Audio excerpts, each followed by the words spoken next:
Hello, everyone, and welcome back to the BURNOUT HANGOVER podcast. It's been a while. We are finally back here. I'm very happy to be here again.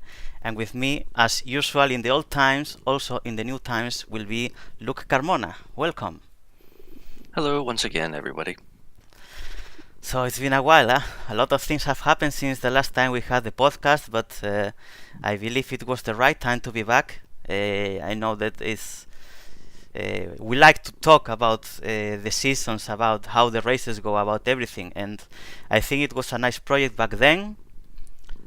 And I felt like it was the good time to bring it back and to just to for me, in my case is I have a new setup and everything. It's a good test for me to put into practice all this new setup and prepare the stuff for the next season, because we plan actually to run this podcast. At least I plan to run this podcast and to start doing more live streams, like I used to do with VTuber model and stuff, starting next season, and maybe some events during the summer as well, because for now it's been confirmed at least the 24 hours of Tokyo. Can you tell us, Luke, some information about this event? Well, first and foremost, yes, it's great to be back doing this.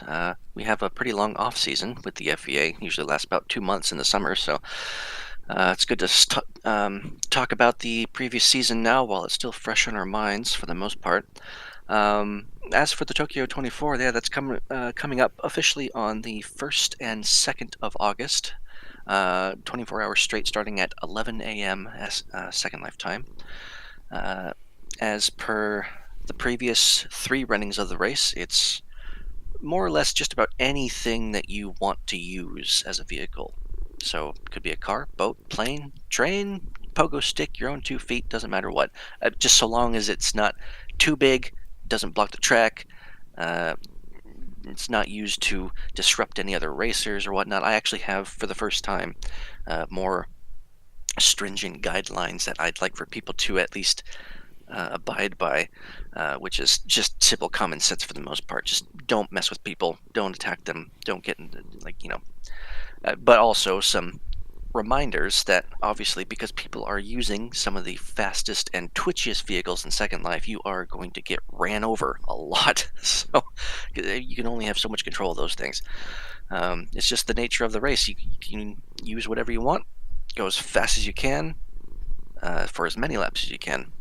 This time also, unlike previous previous runnings of the race, there's going to be a more broad table of, I'm not sure if that's a good saying to say, of good use of words for that, but more rewards for people to earn. So it's not just the top 3 that'll get trophies. If you complete a set amount of laps, you'll get a plaque that'll say that you completed X amount of laps in the race, but it's only for if you've completed 100 laps and then up to, was it 200 or one? I think 200 and then 250 and then 500, then 1,000, 2,000, 3,000, 4,000, 5,000. The record's only about 4,200 some laps, so hitting 5,000 would be a monumental effort. But it is possible, via recent math, that if you were to run non-stop at about 10 seconds a lap, you could, in theory, complete somewhere around 8,600 laps. But again, the record's only 4,200 because people need to sleep, people need to rest. Unless you work together, there's other things that people have never tried before that you could this time, using the hashtag name method in the vehicle object name. If you wanted to have multiple people run the same vehicle or similarly named vehicle, that way it only registers as one entity in the timing gate. So you could take turns in shifts if you wanted to. So we'll see. A lot of people who might try that. Yeah, I mean, I guess individually it's still possible to break the previous record, because there's nothing that prevents it, but to realistically beat a really mind-blowing record to set and to say this is not to be broken ever again, most likely this kind of strategy could be considered by some people who have this goal to reach these stupid amounts of laps. on the track. And yeah, it's gonna be definitely fun. I remember last year was really fun. Actually, this year, since what happened last year, we made the live stream of the event. It was really fun. It was really great, the whole experience. But YouTube didn't doesn't store videos or streamings, better said, that last more than 12 hours. So this year I plan to to split the live stream in 3 parts. So I want to stream the whole thing, and I want the whole thing to stay on YouTube, because last year was really great and it was a shame that it was lost. So this year we're gonna actually divide the stream in 3 parts. I will see the best way to do it in order to store the I, memorable event. I already know the best way. You do the first part just until you go to bed. The second part is when you're asleep. It's just the static cam. And then the third part is when you're back up and awake. Yeah, something like that they will do, most likely.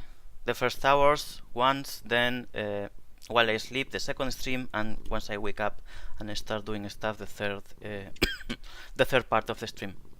Also, for those interested, this I would like to participate in the race. I would like to do this thing of sharing a car with the double hashtag thingy, but I would like to do it more in the actual endurance vibe, right? Not with super fast cars, but maybe with one of the GTSE cars or something. So if anyone is up to do so, I'm more than open for such an adventure. And yeah, especially important that part you mentioned before about the taking the race as it is, which of course no griefing, no certain stuff, but to expect some collisions, let's say, because cars at those speeds are stupidly fast and yeah, unpredictable and very hard to control. And I remember in previous years we had not that many people, because most of them knew what to expect about the event, but it's true that we had some people complaining about this person is constantly running over me or something, but it is what it is. I mean, that's the nature of the event in the end. Not to do it on purpose, but people must understand that it's very hard to control cars at those speeds. So I hope that with this disclaimer and all the guidelines that you gave, it is more clear for people how it is about, and we can expect a really enjoyable event for everyone. I'm sure it will be. I'm sure it will be. Talking about more events in the summer, I assume the Carbon Air 500 will be back, or do we have any information, spoiler you can give us about it? All right. Well, I guess this is a good time to talk about it, I suppose. I hadn't planned to for a while, but the Carbon Air 500 in 2026 summer, or what would technically be the 2026 B 500, likely isn't happening. No, what I'm thinking with the 500 is that it's only going to be a winter off-season event, so January and or February. Reason being, it's just a lot of work to prep for that thing, and I need a lot of time to work on the B season stuff, like because the off season between A and B is the shortest off season. It's only 2 months, if not slightly less than that. We have the Tokyo 24 in there. I have to prep a whole bunch of GT cars, both GTSS and GTSE. I have to prep all the Pro Cup cars, and then there's scheduling and all this kind of stuff. It's just too much work that I don't. I'm trying to keep my workload down so I maintain my sanity. And the 500 it's getting bigger and bigger each time. And I mean, even if it were to stagnate or even shrink slightly, it's still a lot of work. I just feel like it's going to be better if I have one big event per off season. So we have the Tokyo 24 in the summer, and then the 500 in the late winter or early spring, whichever. It would be late winter, so January or February. So yeah, no 500 most likely within the next couple of months. It's probably not going to be for another 6 months or so. All right, that's good to know. It's good to know. For those who were waiting for it, I'm sorry, guys, bad news for you, but at least we know it's not. I mean, I guess it kind of makes sense, right? Summer we keep it for the 24 hours, winter we keep it for the Carbon Air 500. Some coherence. Let's try to see it that way. But yeah, And I guess we'll have more news about it in future months when we are close to those dates. So yeah, I guess that's it for summer. Just last event to mention, I guess, since we were talking about before out of camera, the grid games that are happening next month as well. And there's gonna be a motorsport category there. So look, if you want to talk about it a bit and invite people to join. Well, give me just a moment to refine the information for it. Let's see here. Great games. Okay, so the official opening ceremony of the 2026 Grid Games will be on August 14th, and the games themselves stretch until the 23rd of August. So I think that's about 2 weekends. Unlike previous seasons or years of the Grid Games, they've tried to cram everything into a 3-day period of Friday, Saturday, Sunday. But I convinced them, no, guys, if you really want to have all these events, and if we really want to try and lessen our workload, let's try and spread it out a bit. Let's have 2 week. It's not going to hurt. Let's do 2 weekends, maybe even 3, if you really want to get more events there in there later on in future years or whatnot. So they agreed to that. Thought it was a good idea that they could manage that plenty fine. So it's now a 2 weekend, this year at least, ordeal. Motorsports in particular, I'm hosting 2 events, or at least I'm responsible for 2 of them. There's the motorsports event and the 100-meter dash. Speaking about the former first, motorsports, that will be on the 15th of August, so the day after the opening ceremony, and that starts at 10 a.m. Right now there are currently, from what I've been told, 10 people who have officially registered, but the way that these events particularly work, at least for motorsports, is that people could join the day of. That's totally fine. So it's not like you've missed registration or anything. We do have a large time slot to get that event done, because the next event after that would be, let's see. Well, they do have something scheduled an hour later, but some overlap is probably what they had in mind. So that's we have a lot of time to work with this. Last year it took 3 hours, and I can't remember how many people took part in it. There was a lot. So don't worry about registering if you aren't sure about it right now. Just it'll be at LC Racing Circuits. It'll be at my stadium build. I still need to put together the official teleporter to it, and I need to put up the vendor for that vehicle that we're using for it. It's going to be the same vehicle as last time, for those who are familiar with last year's event. So motorsports on August 15th. That'll be at 10 a.m. It'll last for, depending on how many people show up, let's just say 3 hours. Just account for 3 hours. And then after that, I'll be doing the 100-meter dash, but that's on August 23rd, so the weekend after. I believe that's a Sunday, and that'll start at 12 p.m. Second Life time. Right now, there are only 8 people, I think. No, 13. There are 13 people who've signed up for that event. But again, like motorsports, if you show up late on the day of and you want to take part, that's totally fine. The more the merrier. The 100-meter dash is going to go by pretty quick, I'd say, because it's 5 people. I have 5 lanes that I have constructed for that race. And it's basically works like a tournament. I can't remember exactly how I did it last year. I'll have to look back on that. There's video of it, so I can remember. It's like if you win or top 3 or something, you advance. It's kind of a familiar format for some people. So yeah, it's the 100-meter dash. It's very simple in that it's you just click on the lane, you wait for the gun to go off, and then you just tap left, right, left, right, left, right, left, right on your keyboard, either the A and D keys or the left and right arrow keys. It's just as fast as you can. That's how you run.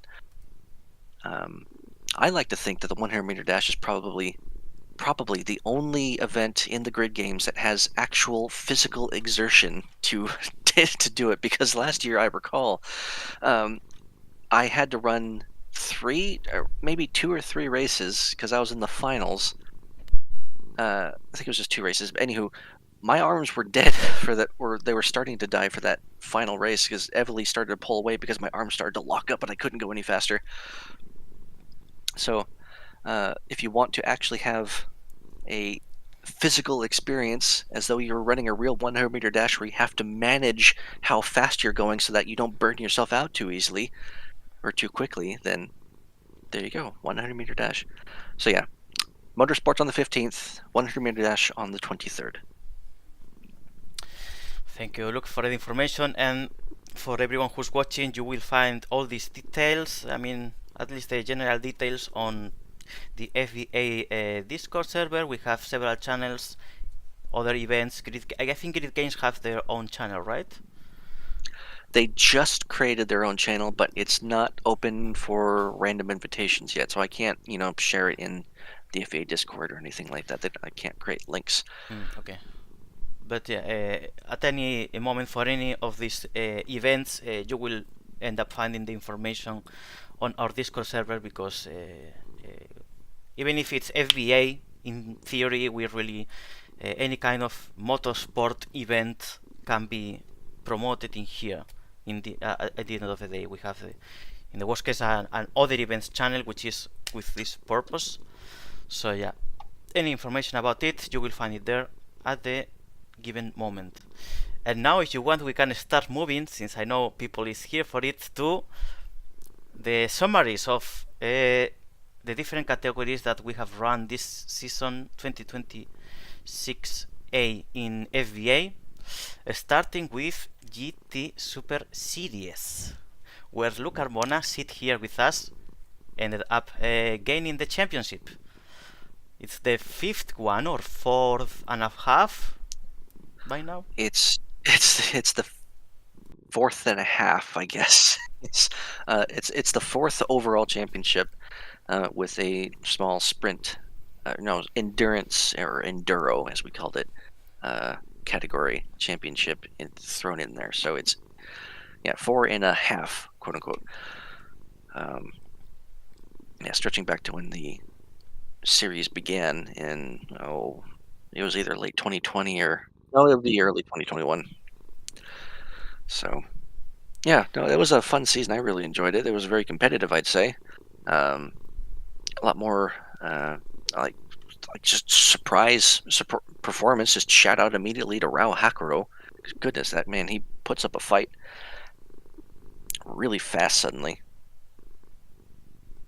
I'm sure if he had that speed right from the get-go at the beginning of the season, he'd probably be right up there with me. Yeah, I guess it was a bit unfortunate that at the end of the season, the last two races, basically, the competition was a bit already nerfed, because the first 5 races we were mainly you and me up there fighting every race for it.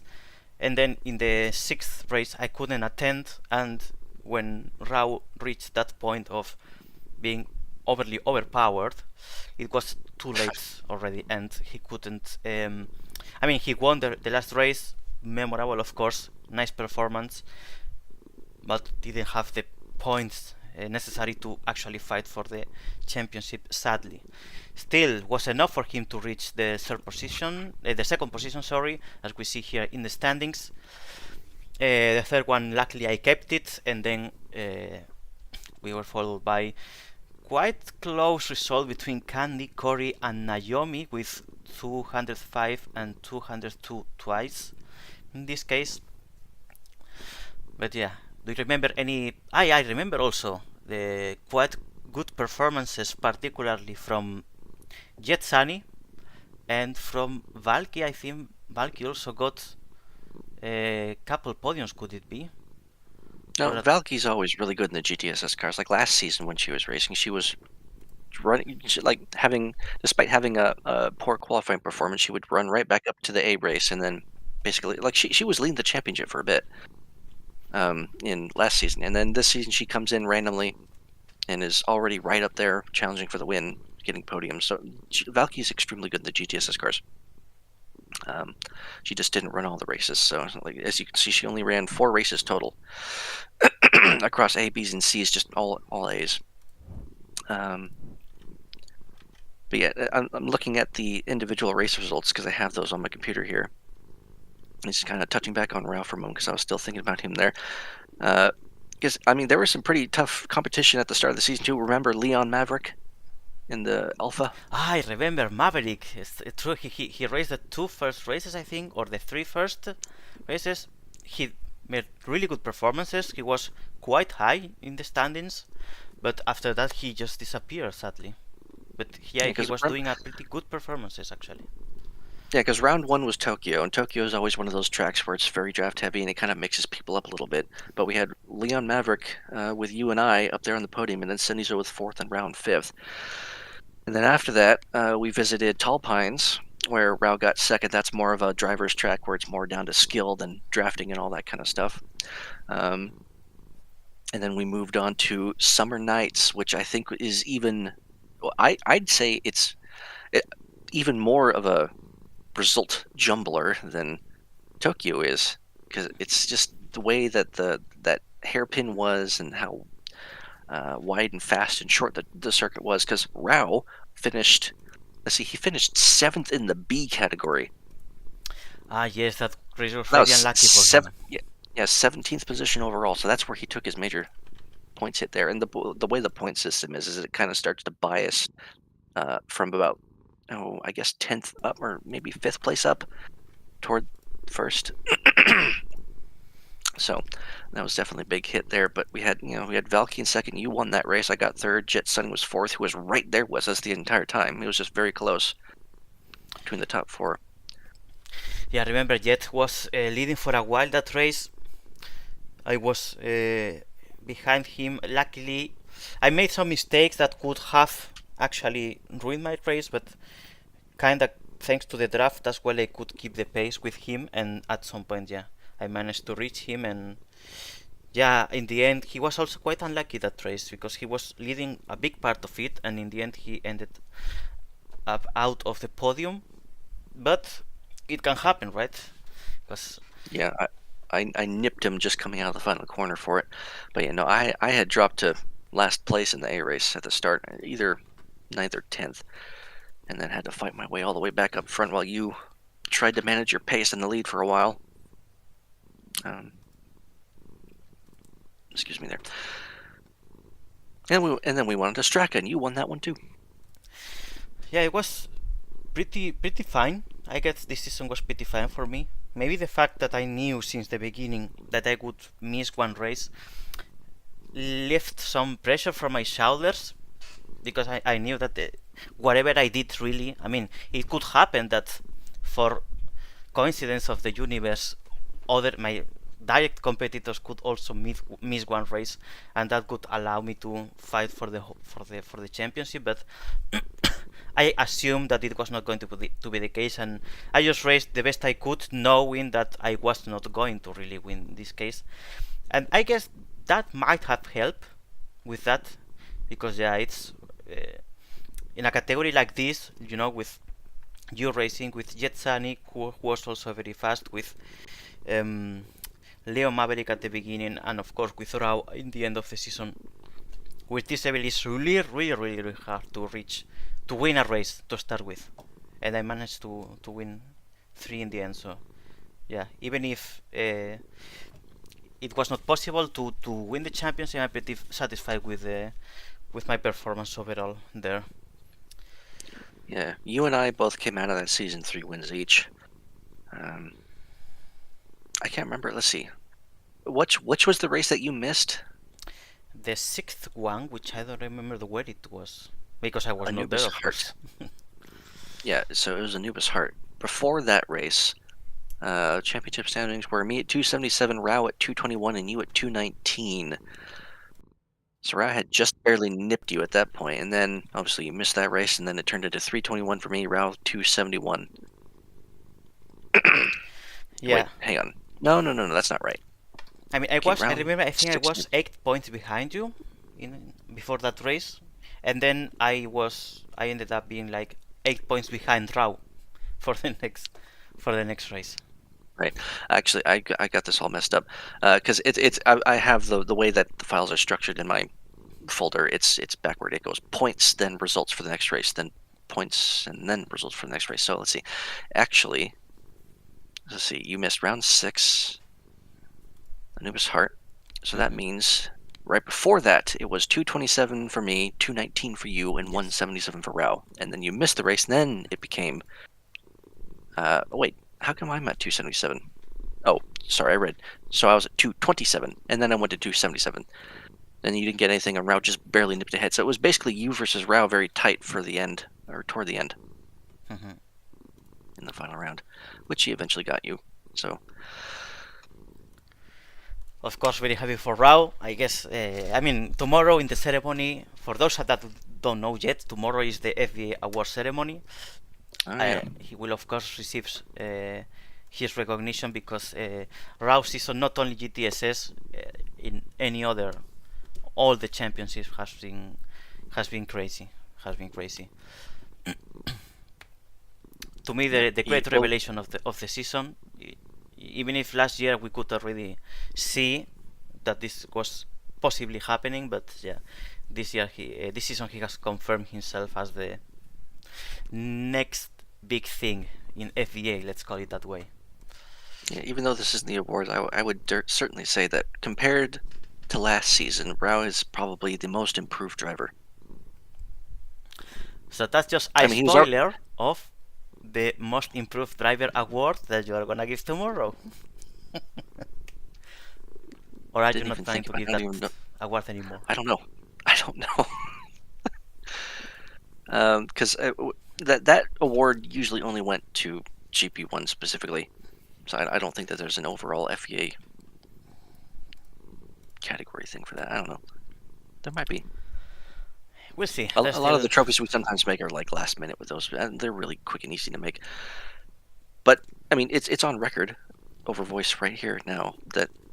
But anywho, let's see. Apex, Atsy, I'd say, says in the chat, FYI, the VRM has every race and overall standing shown nicely and structured per series and season.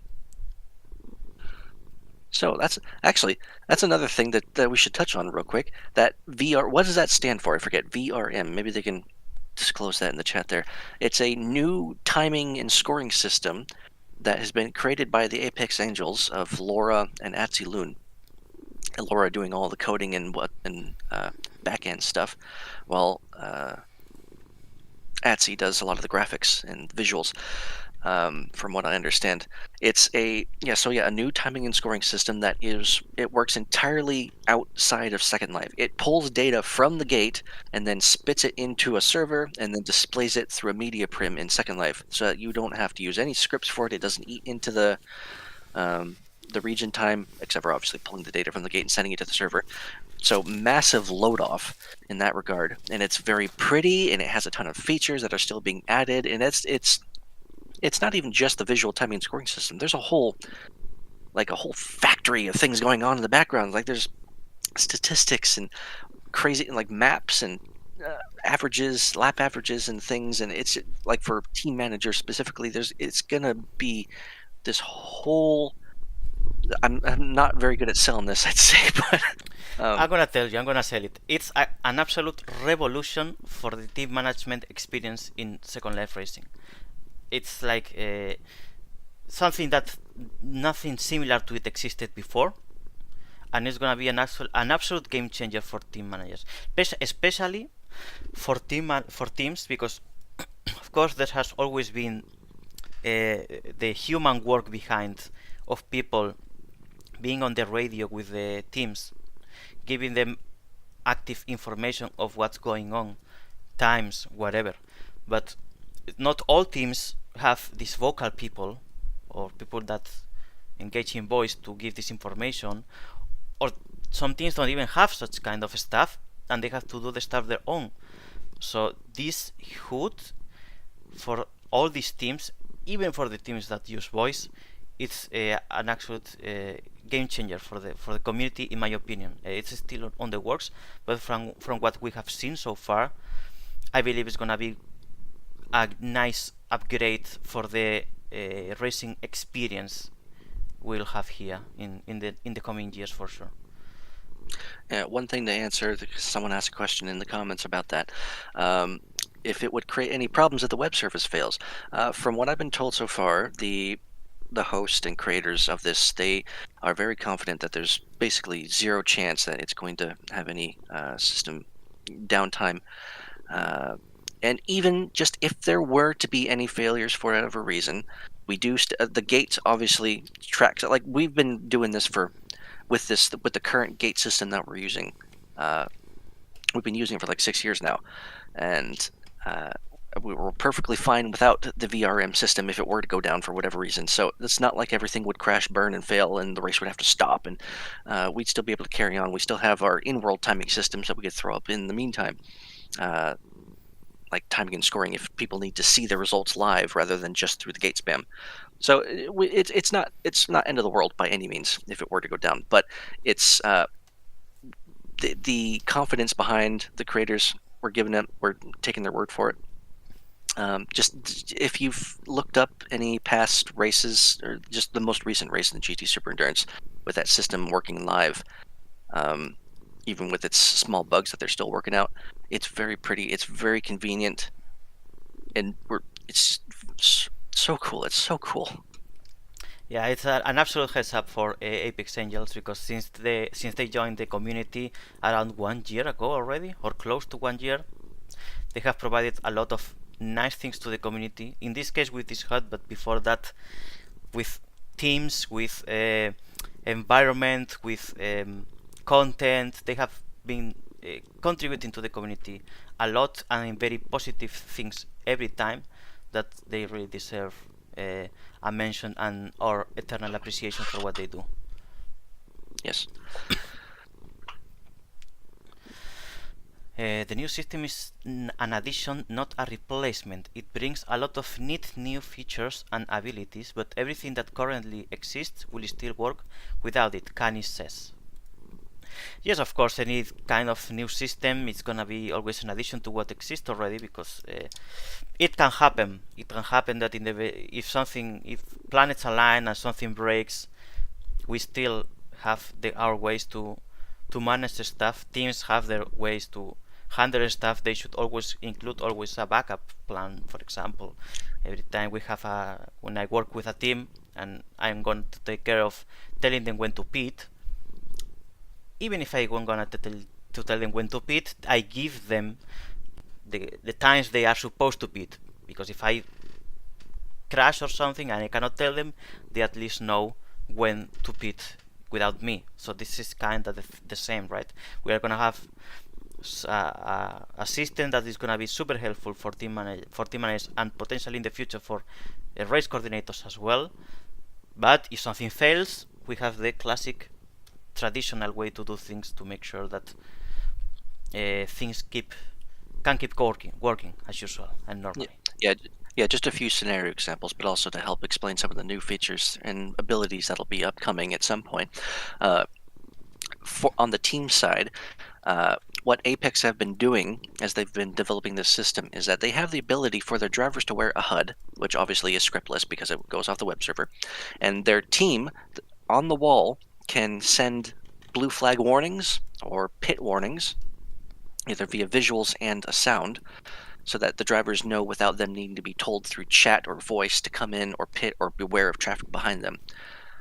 If that were to fail, then you just simply tell them in an IM, or get on voice and tell them in voice. And in regards to what was the other thing? Shoot, I had the other example on the top of my head and it's gone now. Oh, right. For race hosts, that's like a last end of the road feature for race hosts to have the ability to send like flags to specific cars if they need them to, say, send them a blue flag or a black flag if they're doing something stupid. If that system were to fail, then what we've been doing, we just simply use the region messaging. So if you've ever been on a region and you see a message pop up in the top right corner, that's like a gray box with an OK button, and it just says the message of whoever sent it. That's what we've been using the entire time. So if that were to fail, we just simply say on the region messaging, driver XYZ, black flag, whatever the penalty was.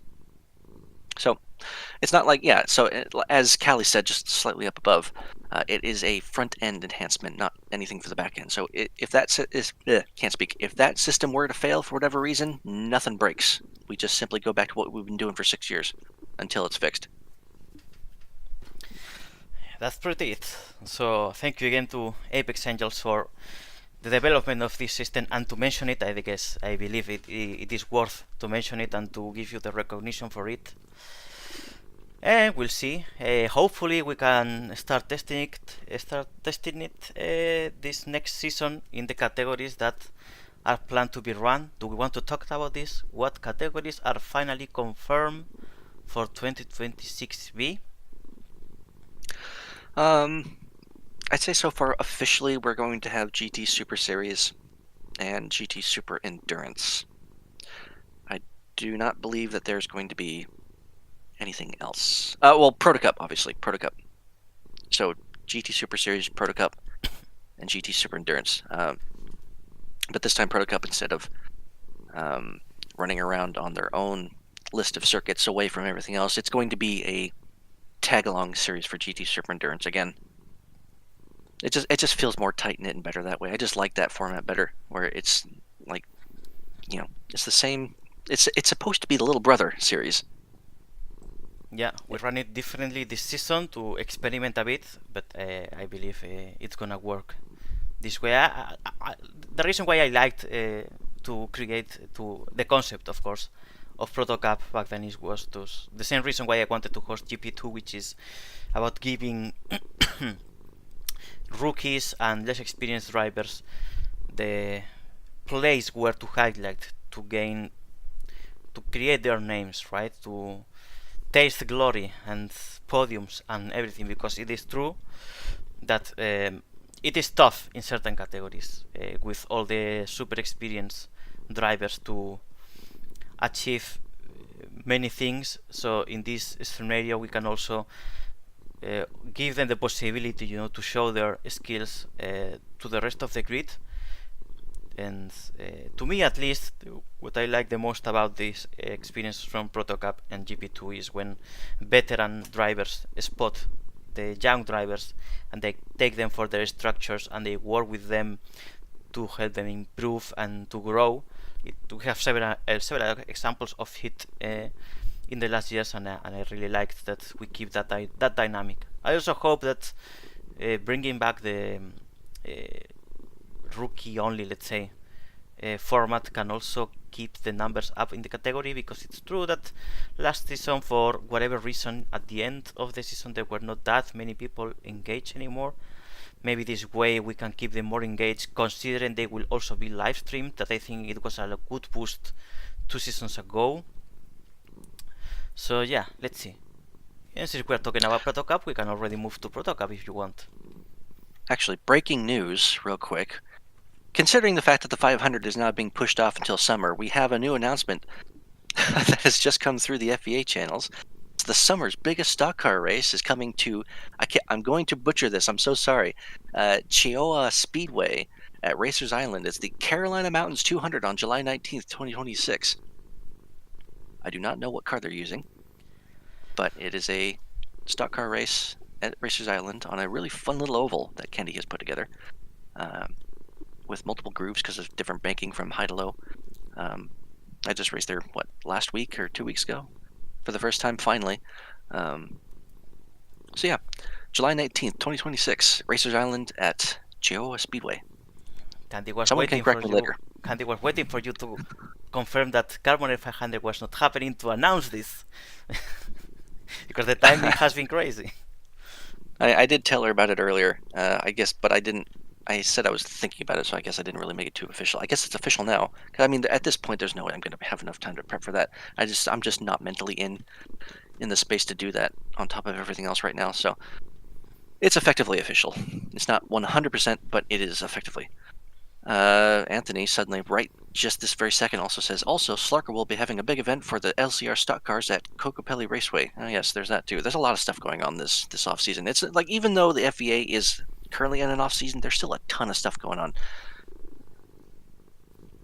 I forget, what's the date for the Slarker race? He can tell me that, and we can say that when it appears. I was about to say something else about Proto Cup, so just diving back into Proto Cup for a moment. The other thing that I like about Proto Cup being the little brother or support series for GT Super Endurance, like GP2 was to GP1, and it's originally why I created GP2 in those kind of smaller categories in the first place, is that it gives people the opportunity to race those types of cars, albeit at a slightly slower pace, with less structure and and just far less obligation. It's just one of those races where you could just show up to if you want to. You don't have to show up because you're being relied on by your team. It's a more relaxed environment, but it also serves double purposes as you went through, where you can either use it to show off your skills, or people could use it as a means of, hey, I don't really have much of a chance of winning or getting podiums in the big series. Maybe I can do it down here in the slower one. So that kind of thing. It's a multi-use kind of all-around free-for-all in a sense. However, unlike last season, yeah, we are getting rid of the PC1 category. So the drivers who would qualify for PC1 are not going to be in that category now at all. It's just going to be the PC2 drivers. I think you said that, or did you not? Sorry? I think you touched on that, or did you not?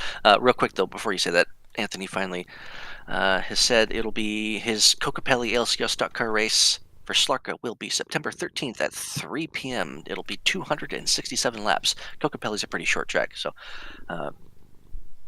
yeah. So Kokopelli 267 laps. September 13th at 3 p.m. That'll be at Teller Motorsports Park. And of course, as usual, you will find all this information, if you didn't catch it in this live stream, on the FVA Discord server. That I just noticed that it's not on top of the screen, but if you access the FVA webpage, there you will find a link to the Discord server, so you can check the events that are to come. And yeah, and they about also Protocap, yes, in fact we were publicly discussing about this fact that PC1 is out, let's say. So let's talk about Protocap now. Yeah, so the Protocap cars are going to be changing slightly versus last year. We are, I think, for all of our road racing categories, we're giving it a shot this year where we are deleting draft outright. We want to see what happens. Not like a reckless kind of see what happens kind of thing. We thought it out. We thought that this would be a good thing to try, because it's like we've always had draft for over half a decade now in all of our things, except for GP1. I did take it out like 3 seasons ago or something like that. But I think it'll be a good change. Obviously, some people like the draft. A lot of people don't like the draft. So it's not. It's a kind of an even split, I'd say. But I think more people are okay with not having draft than not having it. I mean, the main reason for me to believe that this season is the right one to remove draft is because I guess we all count, let's see if it happens, with GP1 being back in 2027. And I think it can be a good preparation for people to experience a season in a car without draft, to understand the difference, to spot what they can do and with what they can't compared to a car with draft. And yeah, especially if some of those people from Protocap plan to race on GP1 or even GP2, because GP2 is gonna be, of course, if there's GP1, there's gonna be GP2 as well. Yeah, I guess it's the right spot, the right moment for them to put them on a place, on an environment without draft, and learn a bit that little experience that they are missing at the moment to get ready for the next year, if GP1 happens, of course. Yeah, the other thing that I'm probably going to be changing about those cars is I might be speeding them up slightly, not a ton, but just enough to, because the thing with those Protocups is that they are the GTSE cars, the GTPs, just slower. That's literally the only difference, aside from them being smaller. But the thing is, even though I pulled the power down, a lot of people said that they do feel kind of weird to drive. Personally, I think they're fine. I like to listen to the people, and if they think it's weird and they're kind of having a little bit of a rough time with the car and not having a lot of fun with it, then I will consider making changes, and in this case I am going to. So the most likely scenario is that I will speed them up a bit, so that the handling feels a lot more familiar. But what I'm also doing, because I've also have been working diligently with the GTP cars the last couple of days. Emmy says, yeah. Emmy pops in about the prototype saying they are weird, fix them. Yeah. So what I'm doing with the GTP cars, and obviously because they're with the prototype, they reflect the GTP cars. The prototypes are going to have a new tire system on top or alongside the GTPs. So what I've been doing is instead of last season where it was kind of an artificial, or not an artificial, it was kind of a coincidental tire fall off in performance toward the end of its life. You know, like 25% the tires suddenly start to die off, or at least you really feel them start to die off at that point. That was kind of artificial, or sorry, coincidental. This time, I have rescripted an entirely new tire model system to where I can control exactly how and where the tires begin to fall off significantly. And it's going to be, and when the tires fall off, you're really going to feel it. So it's going to be far more important to manage your tires, and throughout the stint, you're going to feel the fall off far more significantly than before. It's not going to feel like you're driving a tank or a boat that doesn't want to turn anywhere by the time you get to 0%. I mean, it's going to be slower, a lot noticeably slower, but it's not going to feel like you're driving through molasses. So with the Proto Cups, they're going to have a lot more speed. They're going to have the new tire model, no draft. Hopefully with the lack of draft, what this is going to do, it's going to make it's going to make this a lot easier for everyone to follow each other through the corners and down the straights, because as I've said before, I'm not putting this blame on everyone, but it just take this slightly. I'm not trying to point fingers, but when it comes to drafting, you have to draft responsibly. And a lot of people in just about any category, and this goes for the top category as well, or any other racing league really, when you have the draft, just because you have that extra speed does not mean that you have to use it in the next corner. That extra speed does not need to become your green flag for a passing opportunity. A lot of people will see that they're going a lot faster and say, "Oh, I have speed. I can make this move into turn 1. Dive bomb, here we go." And then it's a T-bone and a crash, and people are in the wall, and people are yelling at each other after the race. Or it's trying to follow people through a corner. You have difficulties doing so when the draft is active because the car wants to oversteer, or your braking points are feeling weird and different, and you're hitting people because you're going faster than you thought you were. Overall, without draft, you're going to feel that the racing should be far more consistent. Now, obviously, this is going to require more skilled overtakes, where you're going to have to be more patient and cunning with them, and waiting for people to make mistakes ahead of you and things like that. Just to answer someone who's speaking in the chat, speed from drafting should be able to enable passing from the outside, though. No, that's more of an oval thing. We're just speaking specifically with road courses. I mean, you can still make passes on the outside, because the thing with if the car on the inside, just a little bit of a physics lesson with Second Life and etiquette in a sense too. It's physics and etiquette. If you're the car on the inside coming through a corner and you have someone on your outside, you should not get into the gas too early enough to be pushing up on them, using their door, leaning on them through the corner. You don't want to have any contact. Ideally, you shouldn't be touching anyone.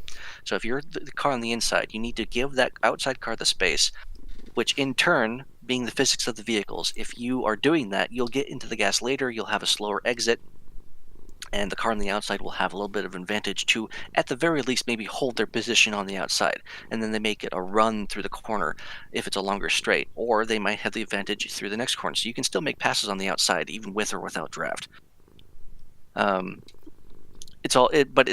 That's assuming that the car on the inside is giving you space. It's all about etiquette, but it is basic physics in that regard. You can still make passes inside, outside, with or without the draft. It'll be fine, I'd say. No one should have any worries about that. The draft was really just for helping people in the past keep up, like trying to even the field a little bit, give the people who were maybe not, who may not have that raw pace, be able to keep up with the faster drivers. But also just a little bit of realism, like if you're going a long straight. Like we tried to make the draft as weak as we could so it wasn't overpowered. But even then, the draft system, the way it is, just it does tend to step in a bit too strongly at times. But yeah, Proto Cup changing massively in a sense. We're getting rid of PC1, we're getting rid of draft, we're speeding up the cars slightly, maybe. And then the tire model is going to change. So it'll... But the races for Proto Cup probably are... I think we're still debating on... Excuse me, sorry. I think we're still debating on exactly what race format Proto Cup's going to be, though, aren't we? I think you could touch more on that, Asdra. About what exactly? The race format, like exactly what we're going to do. Like, because, previously we did sprints and endurance, and then... but we've been having votes recently for the possibility of either just one long race or a different series of smaller races or something like that. Yes, we have a poll on Discord actually, expected to run for like 1 or 2 weeks. Basically, I wanted to gather feedback from that to know what people would like the most, because that will depend basically on that. Like if they prefer longer races, we will do longer races. If they prefer shorter races, we will do the 2 shorter races. I don't have any particular preference for it. In the very worst case, I also thought in that third option, which is the regular 2 races, but 2 special events where we have the long race. But so far, it seems like the long race format is winning, so it's very likely we end up going with that one, which also is fine because makes sense that if we are running with cars with a tire system, to somehow make people play with that, right? And play with a bit with the strategies, with when to stop, especially if with this new tire wear system that will allow you to control more and what exact points the tires start to fall too much, and Yeah, allow that's right. people to play with that, for the pit Yeah, stops. because I completely forgot that people did want to include pit stops for Proto Cup. Because I mean, the reason why at the end of the day why the Proto Cups are basically a mirror of the GTPs is because I did have intents for them to race alongside the GTPs at times if the situation never called for it. They did once, but with the ability to pit, why not use that ability to pit? And with the new tire model, that could make for some really interesting strategies, especially if the pit window is pretty big.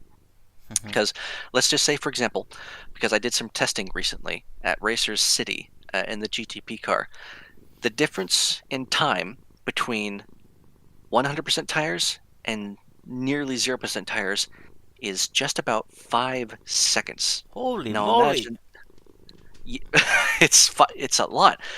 Yes, again, this is where I'm trying to reassure people that even though the car is going to get really slow, it's not going to feel like a boat or a tank. I mean, it's going to feel sluggish a bit, but it's not going to feel like you have to come to a dead stop just to take a hairpin. You just have to learn how to drive the car as it loses grip over time. So, to be more specific about that, the tires, like they'll gradually, very gradually, kind of taper off as you go down towards 50%. The moment you hit 50%, you're already at about 75% grip, and then it starts to tank. It'll start to drop really quickly from 75% down to 0%. And I'm talking I should clarify. So let's see. At 100% grip, you're at 100 grip. At 50% grip, at 50% tires, you're at 75% grip. And then at 0%, that's where it tapers off suddenly. You go from 75% or 75 grip to 0 grip between 50 and 0%. That's a lot of numbers there, probably a bit confusing for people who might struggle to follow along with that. But and that's where I can control either, like if more testing is needed, I could either push that to the fall off being more close to 25% like we're used to, but that's a very significant fall off. Anywho, but with the way it currently is, that would make for some very interesting strategies. Like, do you push the tires as far as they can go to try and overcut your competition who are pitting earlier, or do you pit sooner to have more overall speed, but then you're probably going to have less tires and grip to fight the leaders with at the end of the race? So not everyone, depending on when they pit, will be going the exact same speed through the around the corners. At the end of the race, you could have drivers who are going to be really quick through the corners, or drivers who are going to be really slow through the corners. So that's where that could play a major factor, despite not having the draft. But touching back on draft real quick, hopefully the other hope with killing the draft is that it'll teach people to be a little bit more patient, because if you want to race in the bigger leagues, you do have to have patience with your passing. You can't just be making dive bomb moves left and right just because you can't get by someone. You just have to wait. Sometimes you can get stuck behind the same car for like 5, 7, 10 laps and not make any moves because you just can't find the opportunity to do it. But with these, if we do go with the new format in Proto Cup where we just have one long race with a pit stop somewhere in there, then that's going to change up how the racing works after the pit stop, because again, someone could pit really late, and then they'll have really good tires, or they could pit really early and they'll have really bad tires at the end. So there's going to be different speeds to work with out there. I was drinking water, sorry. That's okay. So, stay with Proto Cup. Let's check now the results from this last season. Here we have them on the screen. We can start with PC1 if you want, since it's gonna be the order for the ceremony tomorrow. And the other championship you won this season was PC1 in this case, but it was not that easy. In this case, you had to fight it until the very end, until the very race, right? Yeah, another championship where Rao was right there the entire time. And in the GTPs and Proto Cups specifically, those cars, the way that I designed them and the physics and everything, I'm just not as quick in those things. So, or some people just like them a lot better. They're just better in them. Rao completely took it to me the entire season there. If I had, I forget the circumstances, what would have happened last race. I think if I hadn't won, if I had finished in second place and he won that race in the final round, I still would have won the championship, but it would have only been a 1-point difference. He was right there. So, yeah, I was definitely feeling the pressure that season, because I had some. Didn't I miss a race? No, I did. Obviously, if I missed a race, I wouldn't have won this thing. I did have a really bad race at what was it? Something. It was at Faith Sim, Lightning Speedway. It wasn't. That's not the track name. This is the sim name. What was it called? Ice Plume. Where the curbs threw me off track for a bit, and I finished in like. I remember that incident. True. Yeah, and then Rao went on to win that race, and then I don't even think I finished on the podium at all in that day. But you know, it was very close back and forth for much of it between he and I. I think he. Yeah, I don't have a very good memory of moment for moment of how that season went. I just remember it was super close, very competitive, and it came down to the wire effectively. I mean, I can give the experience from someone who watched the season, and it was really great. It was really great to watch it because it was every single race due to fighting for position. I mean, maybe not that much at the beginning, because at the beginning Raw was a bit more cold, but it take nothing like 2 races for him to start fighting you every single race. Even in Talpines, that you have, I think it was Evely and Candy fighting for position with you both, but every single race you two up there fighting for the wins. Sometimes they went for Raw, sometimes they went for you. Actually, I have the stats and they were pretty balanced in the end. So yeah, I guess it was maybe I could dare to say it was one of the most balanced and and balanced and furious and intense rivalries that have ever happened in FBA. Like championships where you say two people are fighting until the very end for the championship in equal Uh, conditions, and it's very hard to tell who's gonna win. I think this is one of the most epic ones that we have witnessed in FBA at least. I mean, yeah, I I can was remember a about. couple of them, but I'd say those are the main two. I was about to say GP1 Season 3, but they both kind of flubbed the final race.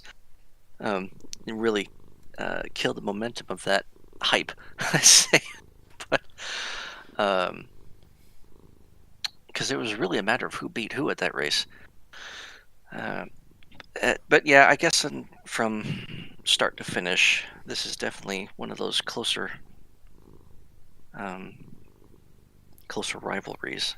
Yeah, I Definitely. mean, but yeah, no, I mean, PC1 overall, I mean, there are obviously far fewer PC1 drivers than PC2 drivers, and at one point it was just, 4 PC1s who were on track at any given time sometimes. But they were still pretty competitive races. I mean, yeah, as you said, like we had Candy and Everly, they were up there, Tall Pines, so that was a really, really, really fun battle that day. Loved that race, even though I finished in fourth place, I think, or in the main. Um, and then Mango K, I don't remember what happened to Mango K exactly. I just know that I got murdered. Not really. I made a mistake and I got eaten up by the pack. I just had to fight my way back through. Um, In the first races of the season, also Valky was pretty strong, same as in GTSS. Like Valky started oh super yeah, strong in both categories. Later, she more take them more like relaxing. But yeah, her start was also very strong. I yeah, remember. yeah. Um, and it was very. I mean, I thought it was very fun having those battles in class amongst the PC2 drivers, which, for those listening who have little to no idea about this championship, it's a good time to explain that PC2, or sorry, Proto Cup, is a multi-class championship where both classes, PC1 and PC2, race on track at the exact same time. However, it's not a class or it's not a matter of where one class is faster than the other. They're all driving the exact same car. They just have a different class sticker on the vehicle. So you could have PC2 drivers fighting for the overall win with the PC1s, which in some cases was what we had to put up with. And I say that not in a bad way of putting up with. Like, for example, I had to fight for PC1 position when Corey Ikershaw was getting in the mix up front. So, Mm-hmm. but yeah, that was I'd say that's enough for PC1. PC2 Yeah, was let's talk about PC2 because PC2 we got a new champion, brand new champion in the FBA as in general, which is Corey Ikershaw. Corey that joined FBA last season. I remember he joined thanks to Bailey, I believe. At the beginning, he was more modest as a driver, but this season he has grown really a lot as well. He has become a very, very competitive driver, and yeah, this championship basically portrays it, right? He won almost most of the races. He got podium in almost every single race as well, not all, but almost all of them. And yeah, it was when we reached the last race of the season, he only needed to participate basically in order to secure the championship. There, of course, heads up to Atsi that she managed to, despite the competition, to stay up and to force Corey to race the last race in order to win. Otherwise, Atsi technically, mathematically, still had chances to do so. Atsy. She raced in every single Proto Cup race, right? Or did she miss one? I believe she raced in all of them. I mean, I could need to check again, but yeah, I think she raced in all of them. I mean, they get 465 points, I would imagine. So I know that she missed a lot of the GTSS series. I just didn't know if that was also the case for Proto Cup, or at least missing at least one. But either way, I mean, just the progress from Atsy from how she was when she started to now just consistently getting podiums in class. And I mean, even she's been fighting up front even for every now and again too, amongst the PC1 drivers. So she's getting better and better and better. And I have to say that Lara was several times pretty close to Atsi as well. So even if Lara, for circumstances, didn't gather the same amount of points, they were a very similar level towards the end of the season. There were a couple times that they were actually fighting for position in the very last lap. And of course, we cannot ignore there Nikuri, who got the P3. I think it's the first podium in a championship for Nikuri. So very congrats to him as well. Yes, the ex-Alpinium racing driver, who's more of a free-floating free agent right now. He's the only serious racing that he's been doing his substitute driving for MD Racing and GT Super Endurance, I think. So yeah, tomorrow, by the way, for those that are curious about it, there will be top 3 trophies for both PC1 and PC2. So if you are in the top 3 of any of these categories, get ready, because you will come up to the stage to grab your trophy, and you can dedicate a few words to the community. It is your chance to do so. Alright, guess we can move now to GT Super Endurance, which has been, of course, in FVA we have let's say the big two categories, which are GP1 and GT Super Endurance. I could say they are the two most awaited, the ones that create more passion and feelings when it's time to drive them. So let me show the results. Yeah, it's like GP1 is the only other series that we host, the FEA, where teams are the whole structure of the series. Without teams, you can't even partake. So it's the biggest. I'd say even more than GP1, more so than GP1. It's the biggest team effort series, where yeah, you have to work in together terms with of team, people. definitely, yes. And yeah, it is the first time actually that one team gets first and second position in a championship. I think it's. I mean, I don't think there were many spots in the past either way where this was possible, or where it could be possible, like where we have one team with 2 cars driving until the end. But curious data in this case, at least in GTSC, what refers to GTSC. Yes, yeah. I think there have been 3. I think this is the 3rd season where teams have been able to run at most 2 cars under the same banner. Granted, they're still recognized as individual teams. They're just more like sister cars in a sense. So yeah, this is the first time that sister cars have gone 1-2 in the championship standings. And I'd say, just having looked at the results over the last season, this is probably the most broadly competitive season we've had yet. Because usually it's been either 1 or 2 cars that have been winning races or in contention for the podiums and whatnot, and this time it's 4 to 5, probably more closer to 4. But because we've had there are the 2 RVWs, which are very fast, the LCR, and the Benetto. Yeah, definitely in terms of competition, this season has been very intense, I would say. Yeah, I can agree. It can be one of the most competed, because even in the last race, of course, guys, you don't know because you are not in our comps, but we were calculating what are the chances for you to suddenly do something and defeat our 2 cars, because of course, even if we were in that moment still P1 and P2, there were a possibility that you won the championship in that race if we completely messed it up, and we were really considering it, and that conditioned a lot the way we distributed the drivers in the end in the cars. So yeah, even if of course, worth to mention, of course, it happened that in the last race, Benetton 776 didn't race. So thanks to that, Stuart Motorsport managed to get the P4 in the championship. Also worth to mention, a very nice season from Stuart Racing. They were competing quite a lot with, especially I guess with the 45. They have a couple races that we were really fighting with them for results. In the races they beat us once as well.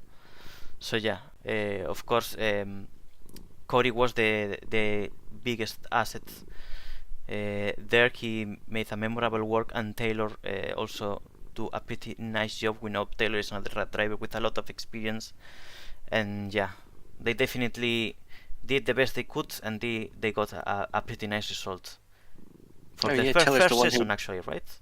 Like a whole season. well, yeah, first full season, because they joined for I think just one race last year in the Tokyo 2 hours.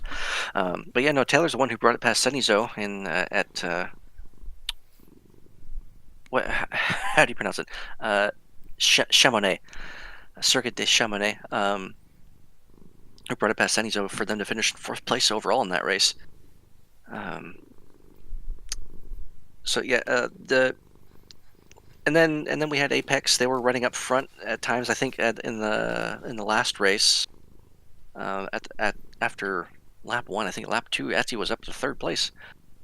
And that car, that Apex car, just keeps getting faster and faster. And I mean, it's a shame the Stewart, they're not going to be here next season because of structuring and whatnot, and they're going to be focusing on other things.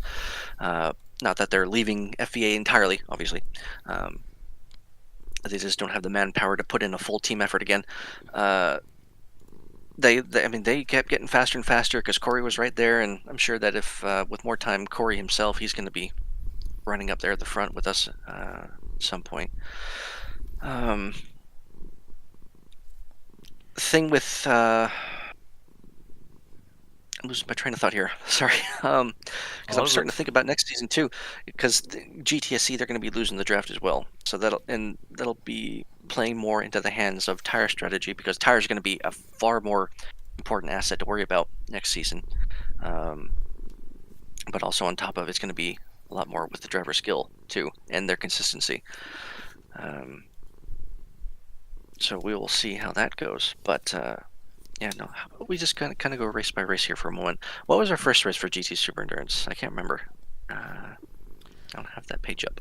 The first race. First race was Anubis Heart. Yes.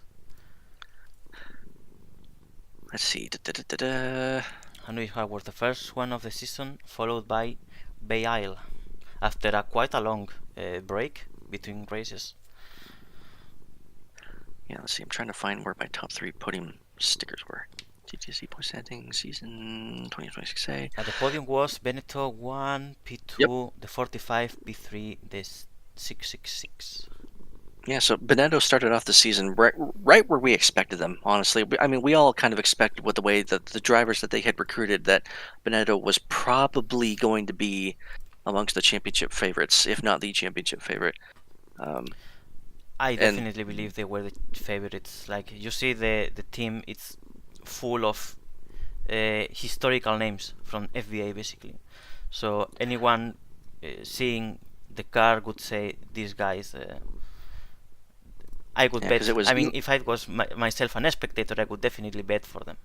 In that. Yeah, because it was being managed by Eli Bennett, who had come back after a bit of a hiatus, with the drivers of Jesus Crisp, Evelyonics, and Valky Skylaker.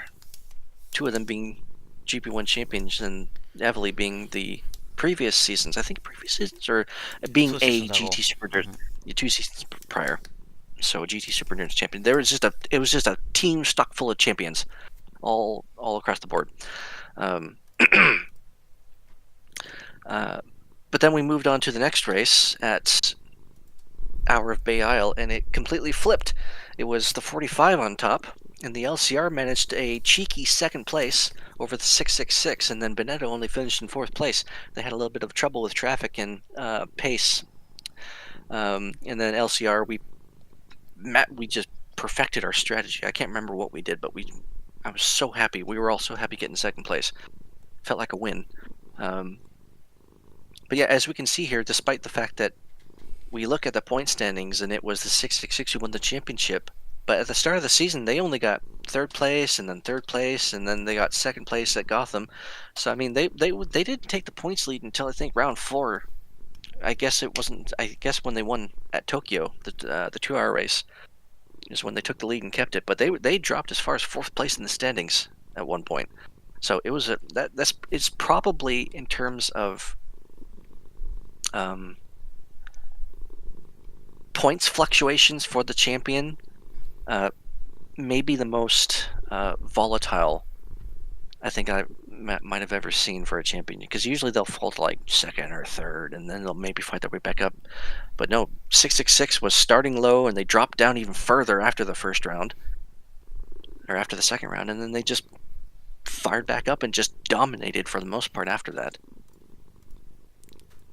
Yeah, definitely the evolution from the 666 starting in Tokyo was really great. I mean, already at Dark Side it was no Gotham.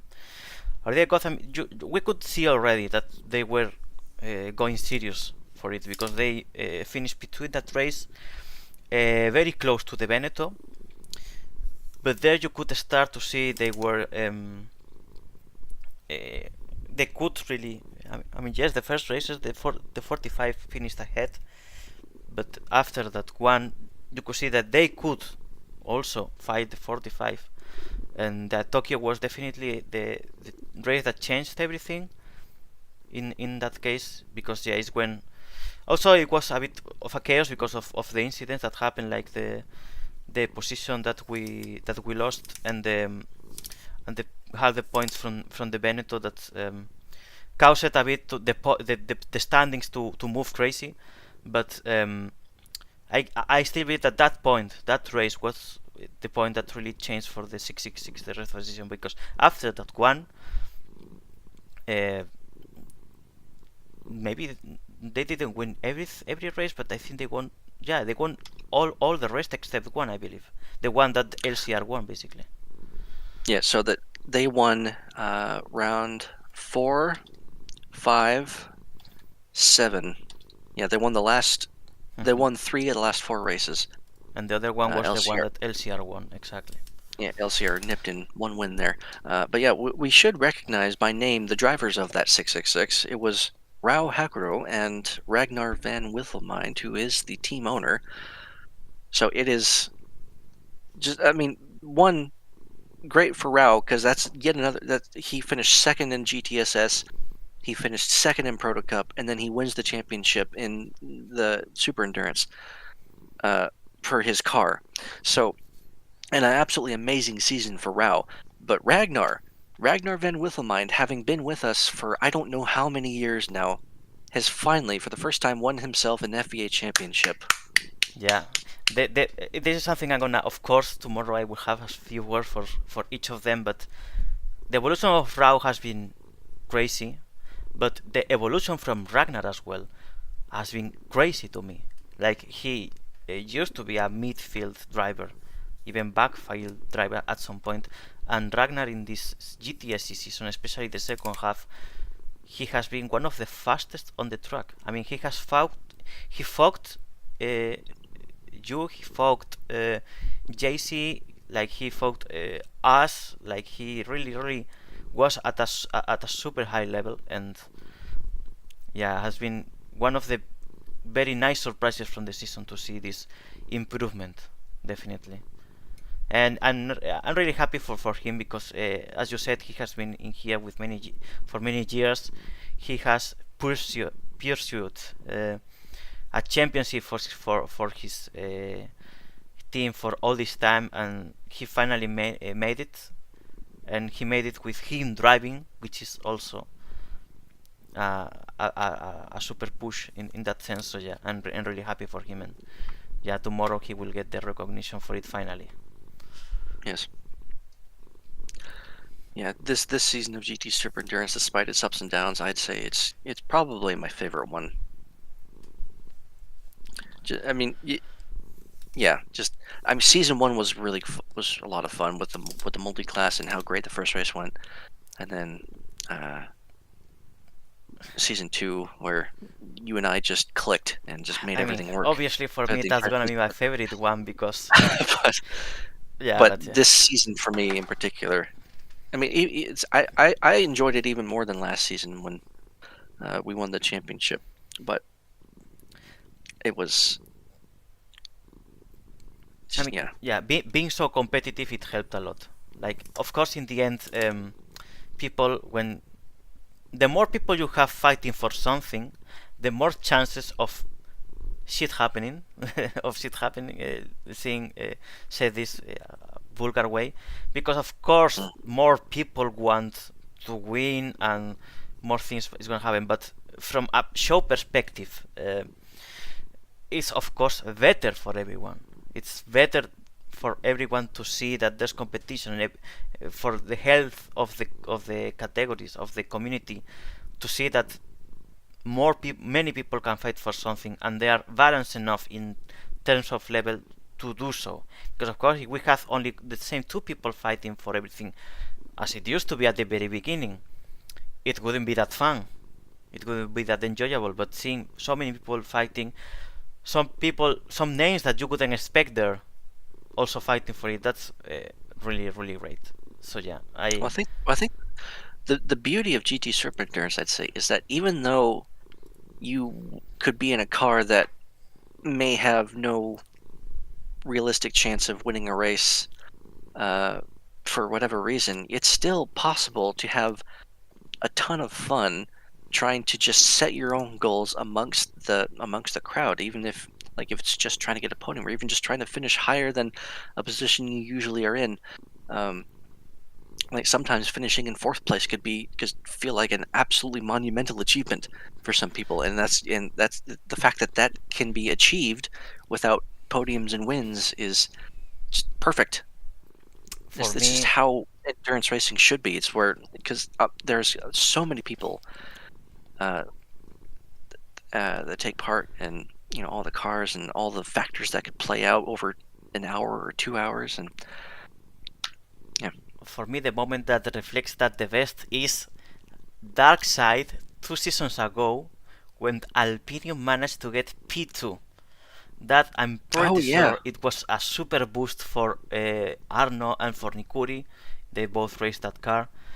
These kind of things, even if it's for cars that usually are not up there, but they shit can happen. And if shit can happen, it can happen that you get there and you get a podium or something. And yeah, that those little victories are very satisfying as well. Yeah, because like I think I misstrategized that race and we blew a tire, didn't we? So Yes. they passed us for third place and took it like on the last lap or something like that. Um, so yeah, no, I mean you could have even the top drivers and teams and whatnot. They make mistakes, so you can always capitalize on that. And especially now with next season upcoming with this new tire model, testing still subject to change things every now and again because I still want to have a proper tire test with everybody or with whoever would be able to show up. Um, it could change things even further where you could have some top teams who really want to try and push those tires as far as they can go, but then they'll realize, not saying that this would happen because who knows, all the tracks are different, but you could have a team who will try and push the tires and that'll be the wrong move, or a team would try and make an extra pit stop because they think that they'll lose less time uh, by having that extra stop versus running around on super slow tires, and that may not work, or it could work. Who knows? I'm trying to increase the possibility for strategy to play a greater hand in the result than just the skill of the driver and their consistency.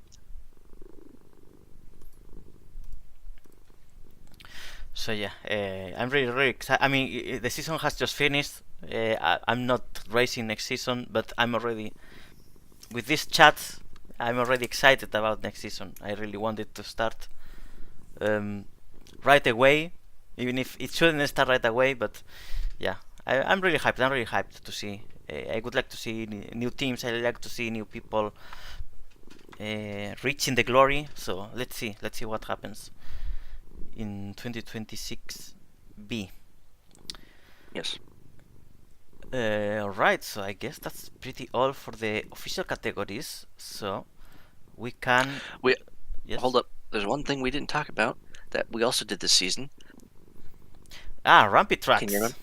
Yes, the Rampy trucks. Okay, let me open because I must have here the result, the final standings. I'm gonna open them and I'm gonna show them. Because yes, Rampy tracks, even if not an official championship from FEA. No, I'd say it's official because we're gonna have awards for it in the ceremony tomorrow. Okay, then. Okay, then.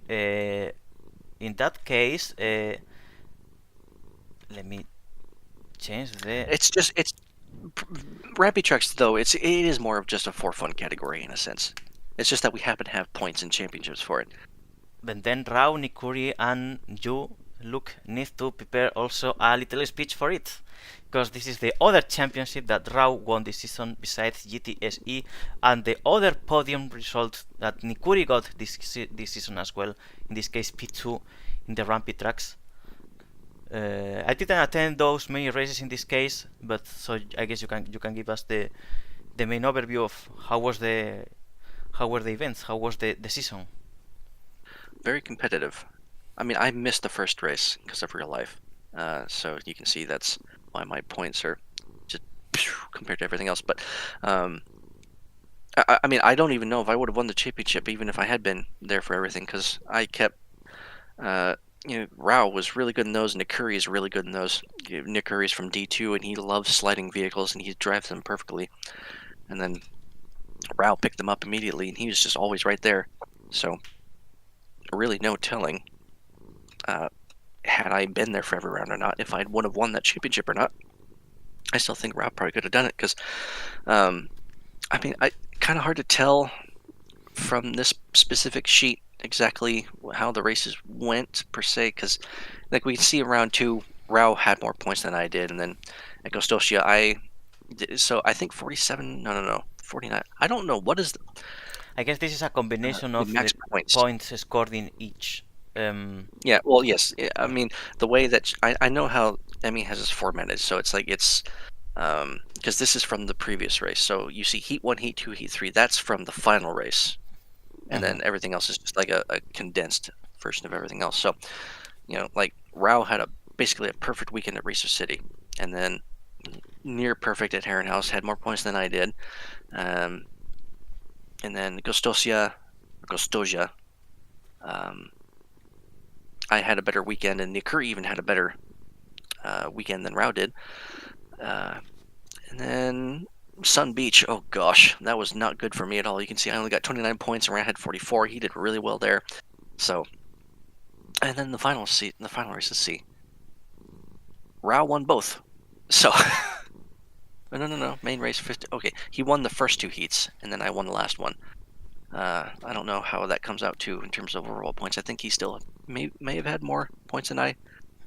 In any case, Rao did really good that season in the Rampy trucks, and first place. So yeah, really great season of Rampy tracks. In this case, let me move to the original scene, and yeah, I mean, I guess I could also, if I had it somewhere, the Fast Friday results could also share them, but I don't know if they are somewhere here. Well, it's not FEA, but I mean, if you wanted to, I guess. I don't know where. Yeah, I mean, it's not FEA, but I always feel like not FEA, but very close because it happens every Friday, the day before the race is in FEA. It's Candy who organizes, who's a classic driver from the every category in here. So well, I found on the Racers Island Discord the points. However, only up to the third to last round. Okay, all I remember is that in the last race, Candy and Rao were fighting for the championship, and in the end fell towards Candy side. So Candy is the Fast Friday champion this season, followed by Rao with P2, if I'm correct. So Rao this season, P2 or P1. He doesn't understand any other language, basically. Yeah, Fast Friday, unfortunately, I only got to take part in the very first round. You and I think we were both there, and we both won both of those 2 races, if you remember the picture we took of that. But then after that, I just couldn't show up to any of the other ones, so Fast Friday was basically completely absent of Luke Carmona. Let's see if we can change that next season, because I count with Fast Friday being back. Well, from what I've heard, Fast Friday is going to be using different vehicles this time. Oh. I won't disclose what, because she still can figuring out what that will be, but I will say that it will probably be a bit more twisty. And then I hope we get news pretty soon about it from Candy. And yeah, I guess with that, the official results analytics and stuff is done, so it is the opportunity for you spectators to ask your questions. Q&A session before we close the stream.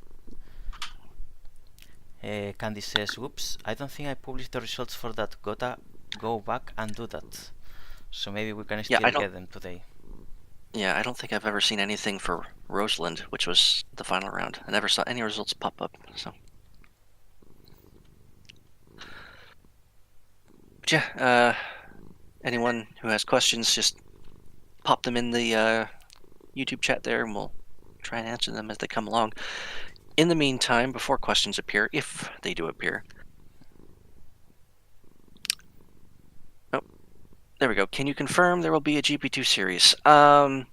In 2026 or in 2027 when GP1 returns? Because if we're talking 2026B, then no, not under the FVA. There are potentially talks for it to maybe be used in another series, but there's nothing official on that yet, so I'm not going to speak further on it. 2027A, yes. Anytime we have GP1, well, maybe, yeah, I think so. I think if yes. If GP1, well, when GP1 comes back in 2027, there will be GP2, but it is likely to take Proto Cup's place, because it would just be, well, maybe. I don't know. I'm still trying to deliberate with myself on exactly how I want GP1's season to be structured. I'm thinking, because I've told this to a few people now, but probably GP1 is going to be a year-long season of maybe 12 races or so, maybe 13.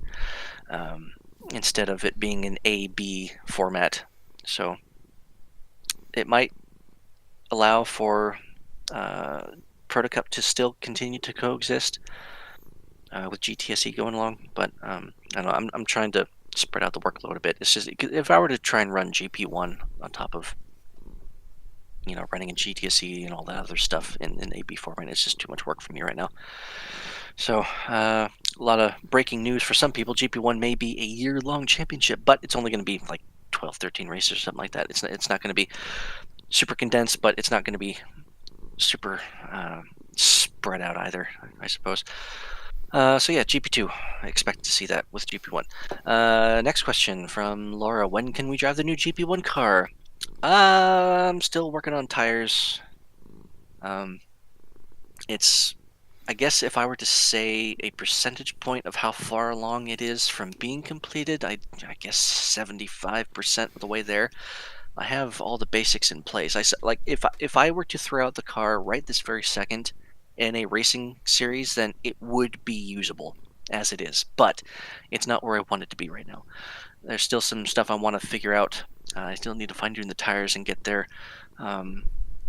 fall off's correct. I think I'm going to use the same fall off math that I've been using, that I just implemented in the GTSE cars. We'll see how that works. But I need to try and fine tune them more, so that when people do test them out, they have a more accurate opinion than telling me stuff I already know. Like, yeah, I already know it doesn't fall off enough, or I know that the tires aren't, or maybe a little bit too close to each other. And um, so yeah, I can disclose that there will be not 3, not 4, but 6 different tire compounds. Season 3 had 9. No, not 9. It was 6, 7 compounds.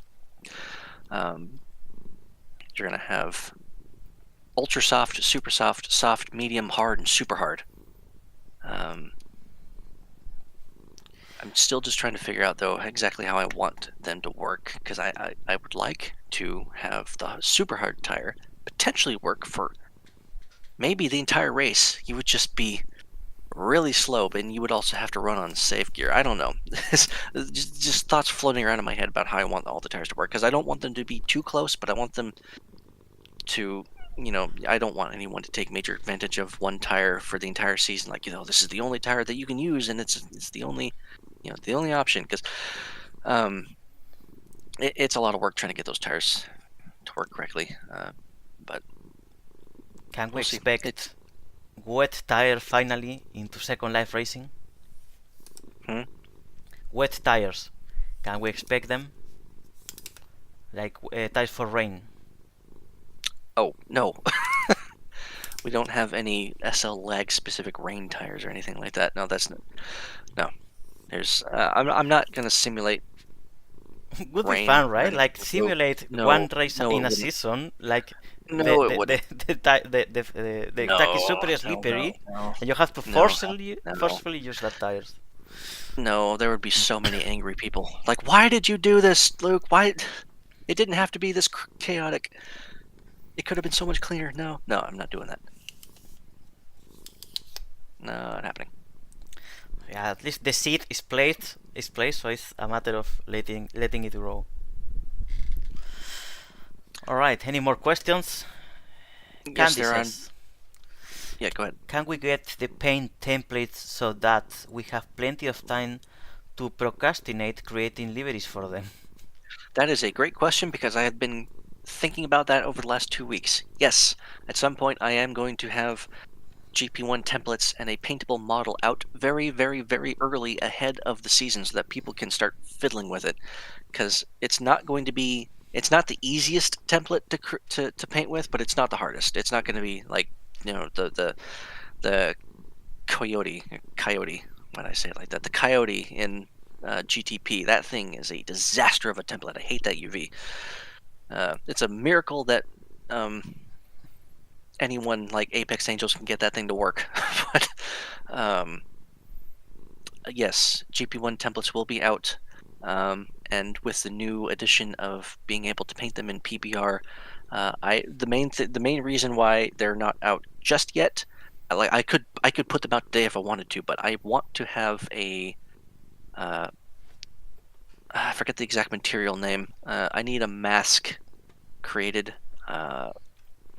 for so that so that the entire car isn't all super shiny, depending on what people do.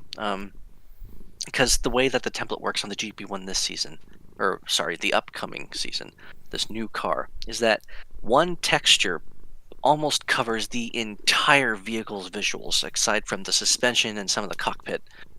And there are a lot of parts that I don't want people touching, and that are going to look extremely ugly if people make them super shiny. So I need to try and figure out what parts I need to mask out, so that when people do create those fancy liveries, if they do, they're not going to, look weird. So yes, expect GP1 templates soon for early fiddling. Next question. Will Burnout Hangover return more regularly? So the answer is hopefully yes. The plan I had for this was to make the podcast like a season thingy as well, like divide the podcast in seasons, So they happened on the weekends of the races, so we can discuss about the events that have happened, the events that are about to happen in that weekend, or that happen in that same weekend, or something. And when the season ends, then the podcast also ends, because what I feel is interesting about the podcast is talking about the series and the results and the memorable the performances and stuff. Off season is way more chill, so I don't find that and there's not that much going on some weekends, so I don't feel it's uh, enough for to have that like the podcast every weekend. But so yeah, my idea at least is to have it every weekend when the season happens, but that will also depend on if I have Luke or someone to come with me to the podcast, because doing it alone makes no point, right? So yeah, that's still to be seen when we can make times fit or something.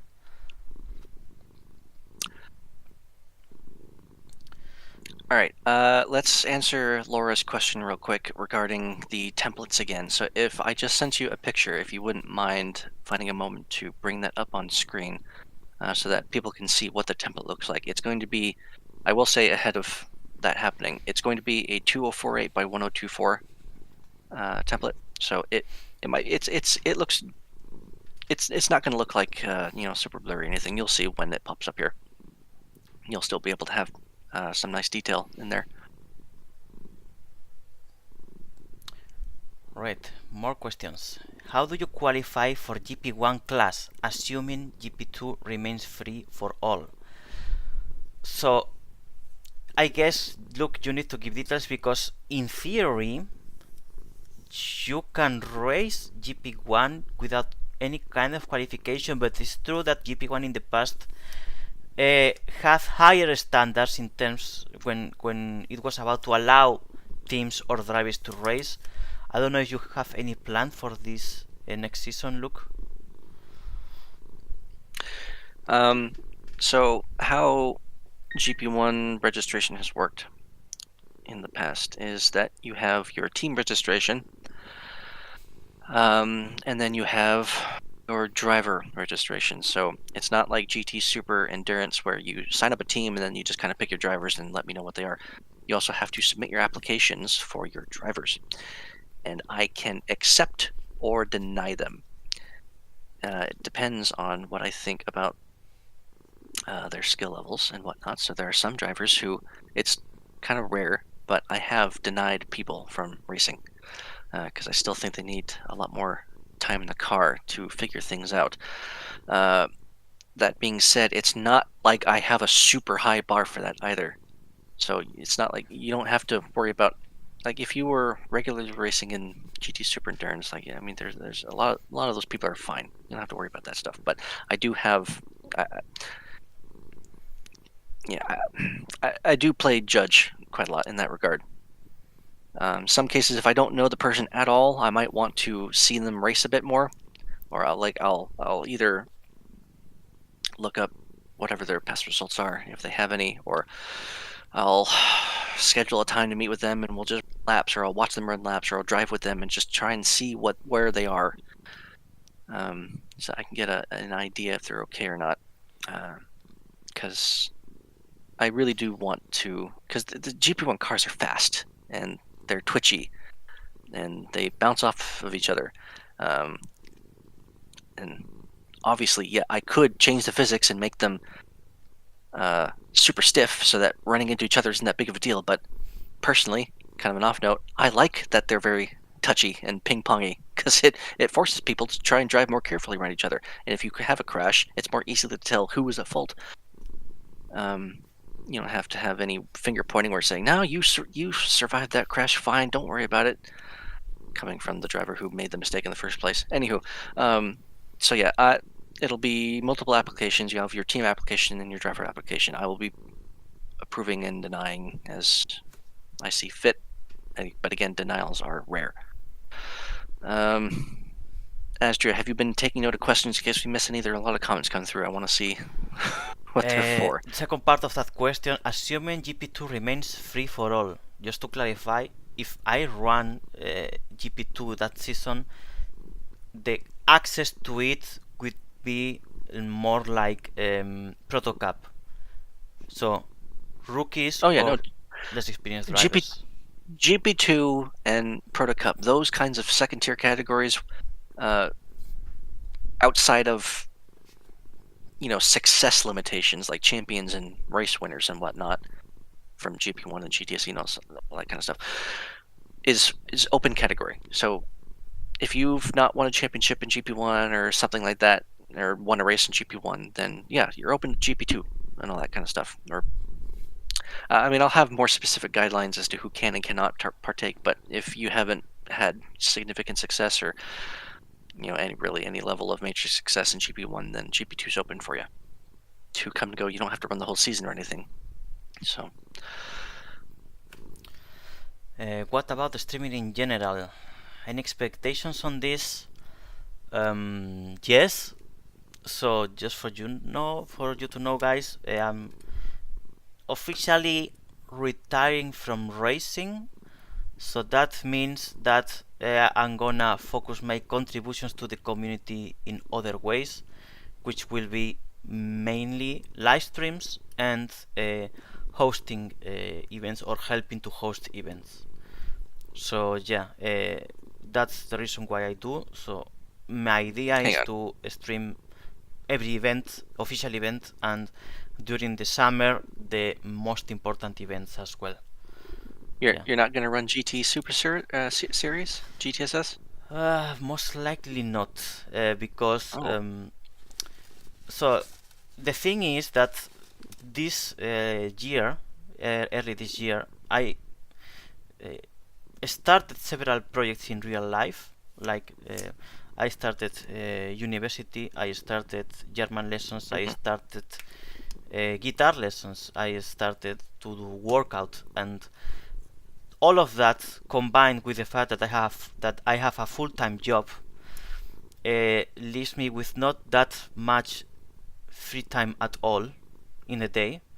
And so far, the free time that I used to have in the day, I spent it practicing for the races. So basically, my days from Monday to Friday were busy. Basically, I had no margin to do anything but all these duties. And of course,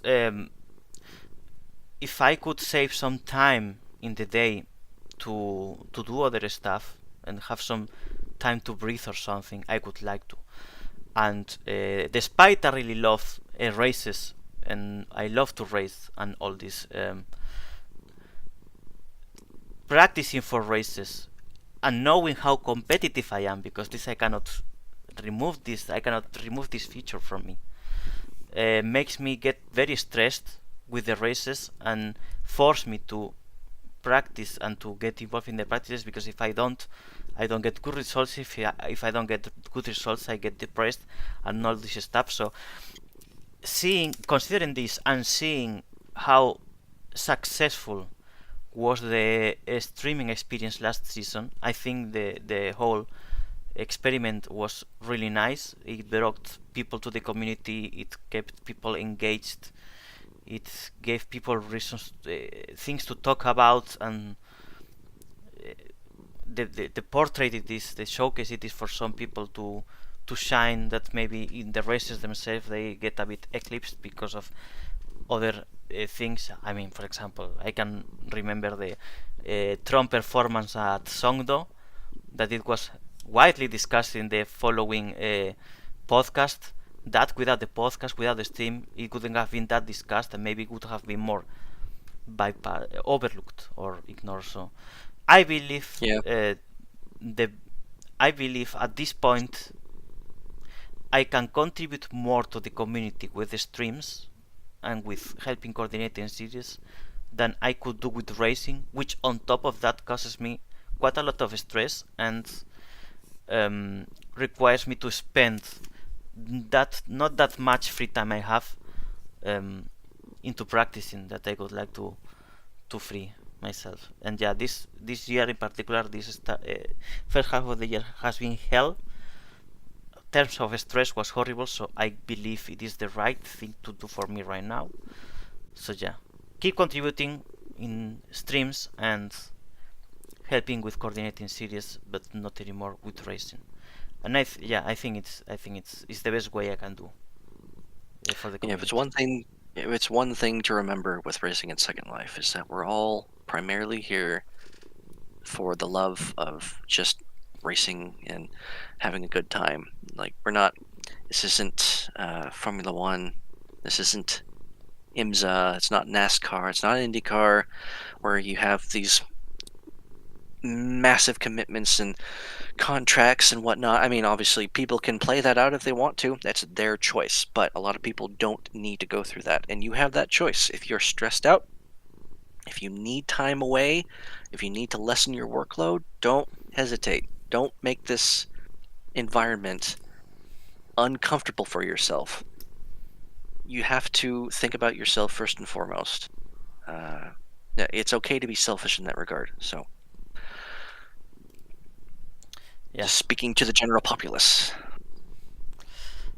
I think it will be a good thing for the community. I hope it is a good thing for the community. If in the end it's not, and people don't like what I do, and they say no more streams or something, then I will not. But I think it can be a good move in this case. Yeah, I mean, it was doing really well for the community as a whole last time we were Mhm. doing this more regularly because it's just more engaging and it's more involving, and it gets things out there that usually wouldn't be seen or heard about. And because, I mean, without a kind of media presence in a sense, it does feel a bit more closed off and isolated. And it's like a lot of people do, and for a lot of people, it is kind of a big motivator to partake in races and put in the effort and whatnot because they have this either an expectation or just kind of a feeling that, hey, maybe I'll get talked about on the stream next time or something like that. Or, but I mean, those kinds of things are just fun. Like I love the fact that I'm like where was I going with that thought? Like I get this fun little thrill in my chest anytime like it's a race and the commentators mention my name. It's like it's just cool. It's just cool to be talked about and have all these kind of things recognized from other drivers' accomplishments and other events going on. My thoughts are kind of everywhere with this, but I think you get the idea. Mhm.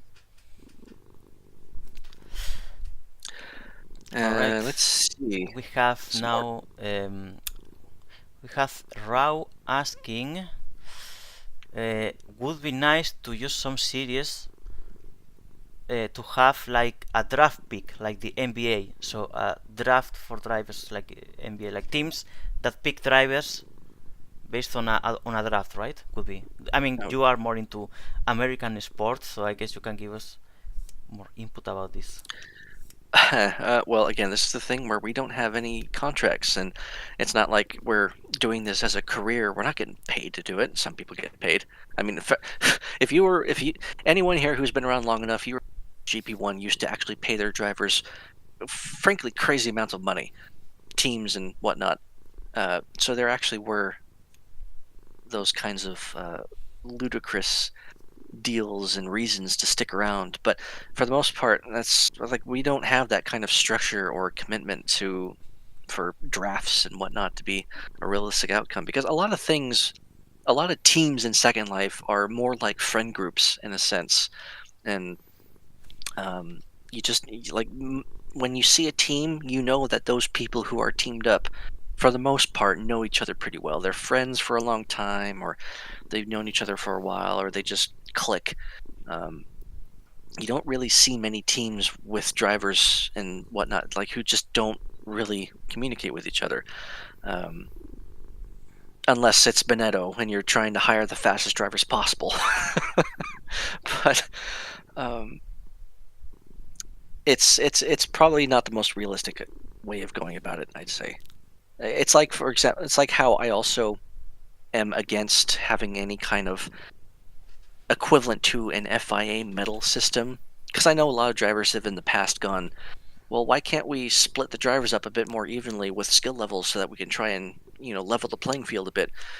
Because a lot of drivers just don't want to do that. I'd say, like they don't want to get split up from their normal friend groups or their teams. They don't.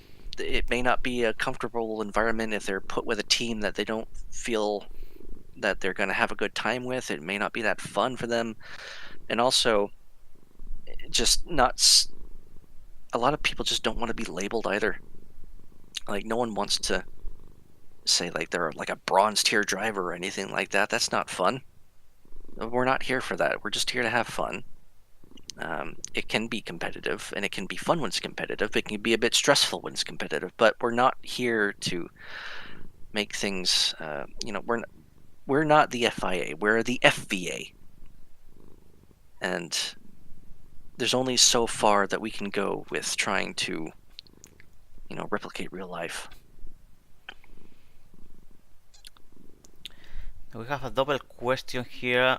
Canis asks, so could GP2 be an open format and RAW so I can race GP2 and GP1?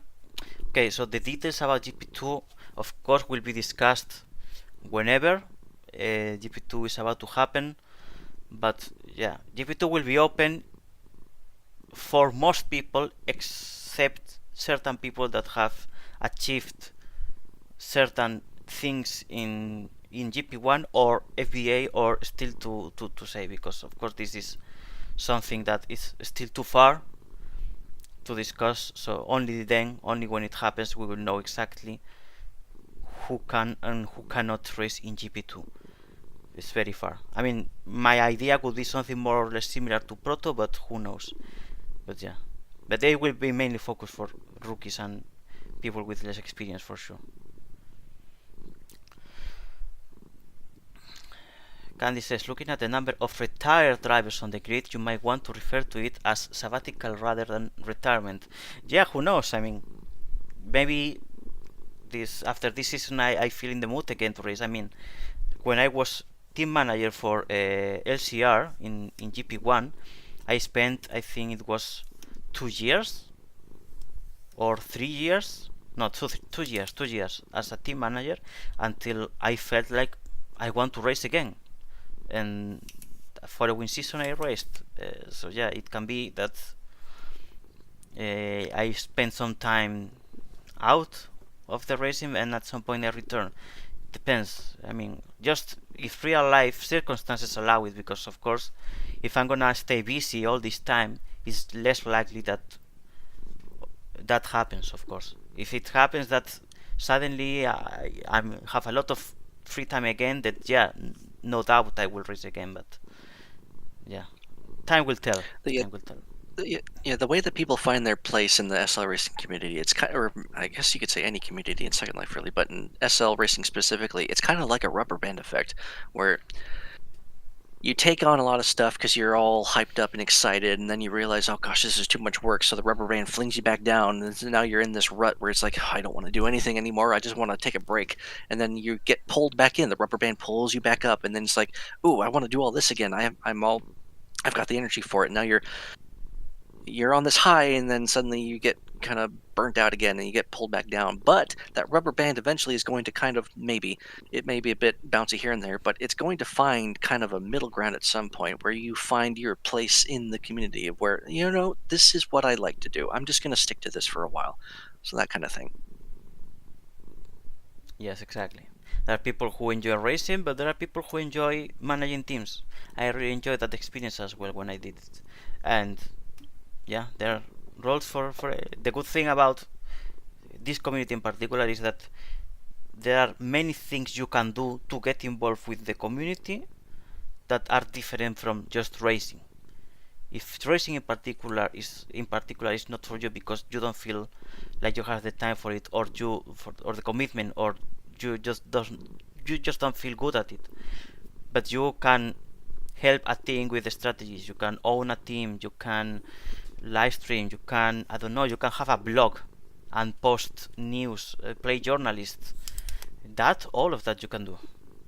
So, or organize series. So yeah, you just need to find your spot, and there's luckily the possibility to have different roles besides racing itself.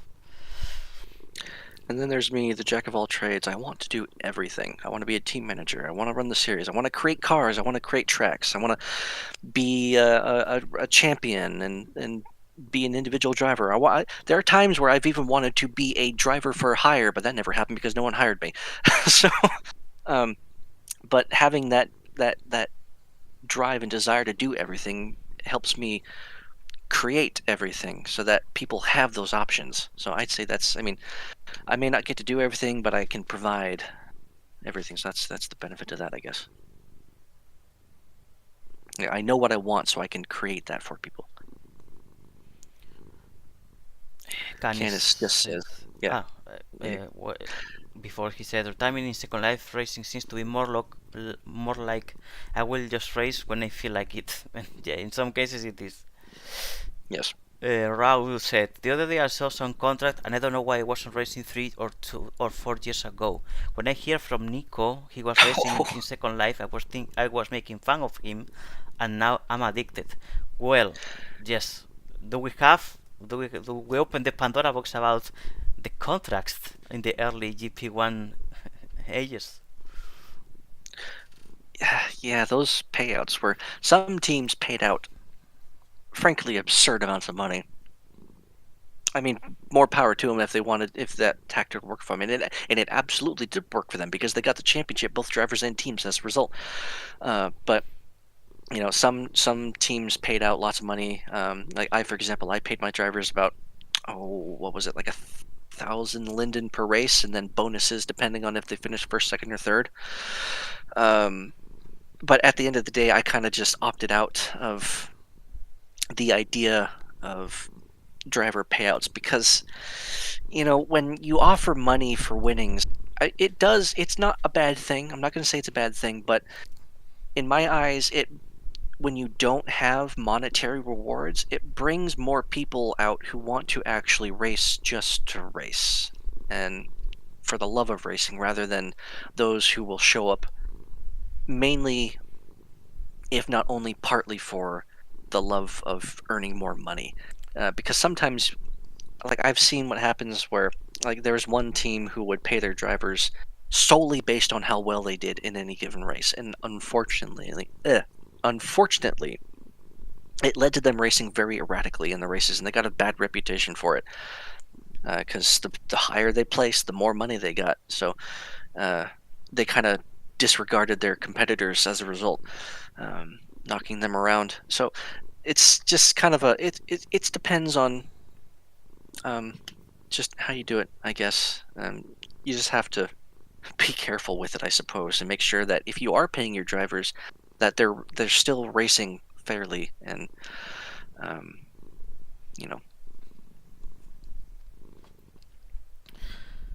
Well, there are retired programmers who often get contact to do work for banking systems that have really old code that others have no. This is the discussion about the term of retirement. Okay, there was a bit of a discussion about it. Then Rao says, I want to create tracks, but I need a teacher. That's another way to contribute to the community.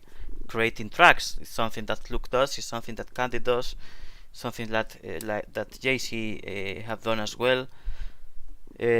Also, the Alpinium guys, Arno, have worked on that. Doing tracks is also a very nice contribution because there are not that many tracks out there, and we are usually repeating quite frequently because of this. Good quality tracks, Well, with the current format of the series championships, because they're only 7 races long each, well, except for GP1, that's probably going to be more than that next year. We kind of have almost a little bit of an overabundance of options as of late, over the last year or two, and especially now. So it kind of becomes a game of, which one to take to this season. Absolutely, by no means am I discouraging anyone from trying to create a track. It's just kind of some disclaimers, or not disclaimers, just kind of some warnings beforehand. One, you have to understand that it may not be raced on immediately. If you do, also you have to, the first and foremost, before any of that, you have to find a place to actually build it. That's the thing, of course, because of course you can have ideas to build tracks, but you need a place where to build and where to have that. So you need at least or your own place, like whole sim, full sim, or to find a way to collaborate with one of the current track owners or other colleagues you may have to place a track. But then you have to consider that these same people that own the sims with the tracks may have their own projects for tracks, or may have not a space for them because of course there are limited space for tracks. So yeah. And another thing to consider is that a permanent facility, at least in my eyes, for the FVA, is going to be far more favorable than a reser circuit. And by reser circuit, I mean a circuit that will be resed out and then picked up later. If it was designed originally as a reser circuit but placed out and then made permanent, then that's a different story. The reason why I personally prefer permanent circuits over reser circuits is that with a permanent circuit, you can minutely evolve it over time to fix little issues here and there, and those changes will never go away. If you have to res out a track and then make a change to it, that might be pretty significant, or you have to keep making little changes here and there, and then when the race is over, the track's gone, and then you have to do all that work all over again. It's just a lot of, I'd say, frankly, unnecessary work that needs to be done every time it's used. The reser circuits are good for kind of quick races or more casual championships, but I don't really prefer them for, GP1 and GT Super Endurance. So, if you're making tracks, and you want it to be raced on by the FVA, that is something that you need to keep in mind. But in terms of creating tracks in general, the big thing before actually starting to create them is study everything else. Look at all the other tracks that have been created. Look at their widths, their the width of the track, the curbing that they have, the width of the length and width of the pit roads and their pit boxes, their pit facilities, and just see like where they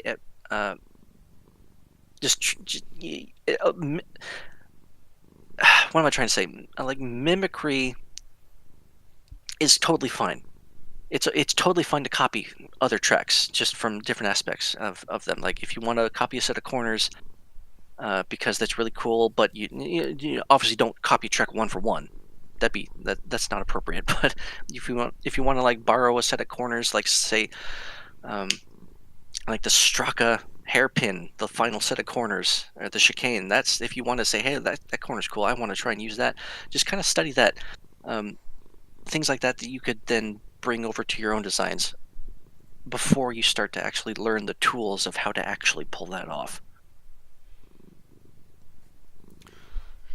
Kani says, I got pulled into Slarka not because I'm a great driver, but my real life experience in event running and guidance writing. My initial job was writing up the rulebooks. So yeah, that's another example of how you can get involved in the racing environment without strictly being a racer. Yeah, I mean, the reason why the FBA and GP1 exist is because I had previous experience in sim racing leagues, hosting and organizing and writing rule books for that, so I felt confident enough to be able to create. I wanted to primarily be a racer and a team owner over anything, but I had the experience to actually make all of this possible because no one else was doing it, so I thought, all right, I'll do it. And here we are. He also continues, just slightly down, saying, speak to track builders, most of them are nerds. Oh, so this is more him speaking to Rao or anyone else who wants to make a track. Speak to the track builders. Most of them are nerds, and if they have time, they'll probably be delighted to talk your ear off about their passion projects.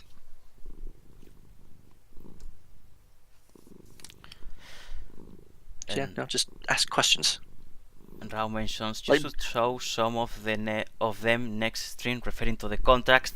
I don't think we can disclose those contracts. They must have some kind of copyright or something, or NDA signed. So well, no, it's just overall I wouldn't say it's necessary. I mean, a lot of them were private, and I don't know. I mean, I've already disclosed like mine, for example. Like I would pay my drivers $1,000 a raise, $1,000, $1,000 I wish it was with. $1,000. Where was that part in the contract? I don't remember. I mean, if you were another team, it was probably closer to $1,000, but that was like over the whole season contract. But no, it was like 1,000 Linden per race, and then 300 for first, 200 for second, 100 for third. That was my basis of doing it for a couple of seasons or so. Apex just mentions we have our own little test track. Fun fact. I didn't know that. You should show us. I never saw your track to test. Yeah, Alpinium used to do that too. I mean, obviously Alpinium had their own racing sim, but they had their own track. I think that they had specifically for testing Yes. and teaching. They had their own classroom and everything for teaching their drivers. Yeah, It's a shame that Alpinium's gone. Alpine had a great structure. Arno put a lot of effort and a lot of money, of course, because having the sim was not for free.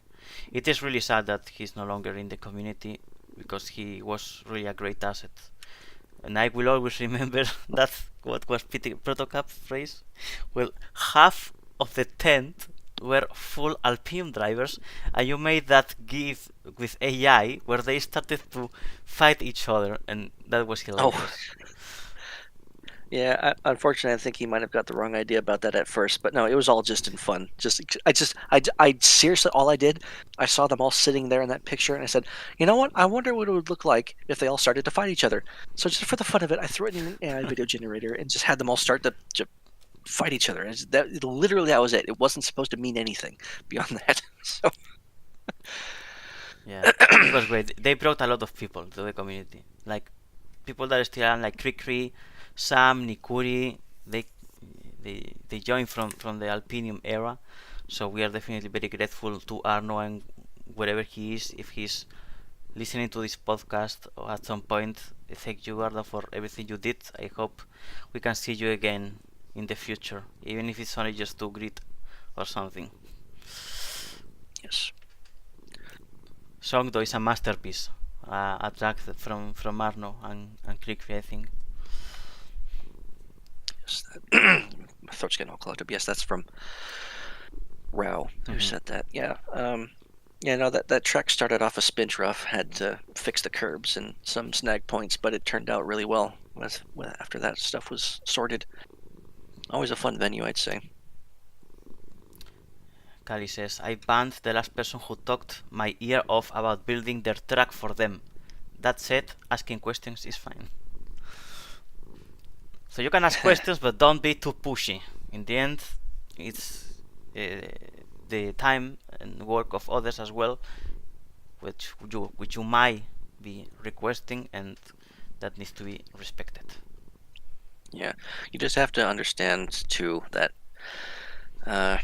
building a racetrack, it's never really going to be finished. For the first stages, it's going to be a labor of love, and you have to be very, very patient, and you have to be completely open to trial and error. Try something out, it doesn't work, delete it, start over from one point or another. You just have to. It's the way to get a good track out is to just really just stick to it. You do not rush it, otherwise you're going to have a lot of issues. And then after you are quote unquote done, just know that you're not done. No, you're not done. You still are going to have a lot of things to change here and there when cars finally start racing on it. You will learn quickly what's wrong with it, and then you'll figure out how to fix that as time goes on. It's like Straka, when the chicane didn't used to be the way it was. It used to be a bit tighter. The curbs weren't as big. It was a bit slower and clunky. And then I think what's another track? Tokyo. You've seen how much Tokyo has evolved over time. I've had that track on this sim since basically LCR. This sim turned into LC Racing Circuits, so it's basically been here just as long as anything else. And we've changed that little bits here and there over time, even as recently as I guess earlier this year or late last year. Moose is another good example of track that has evolved a lot.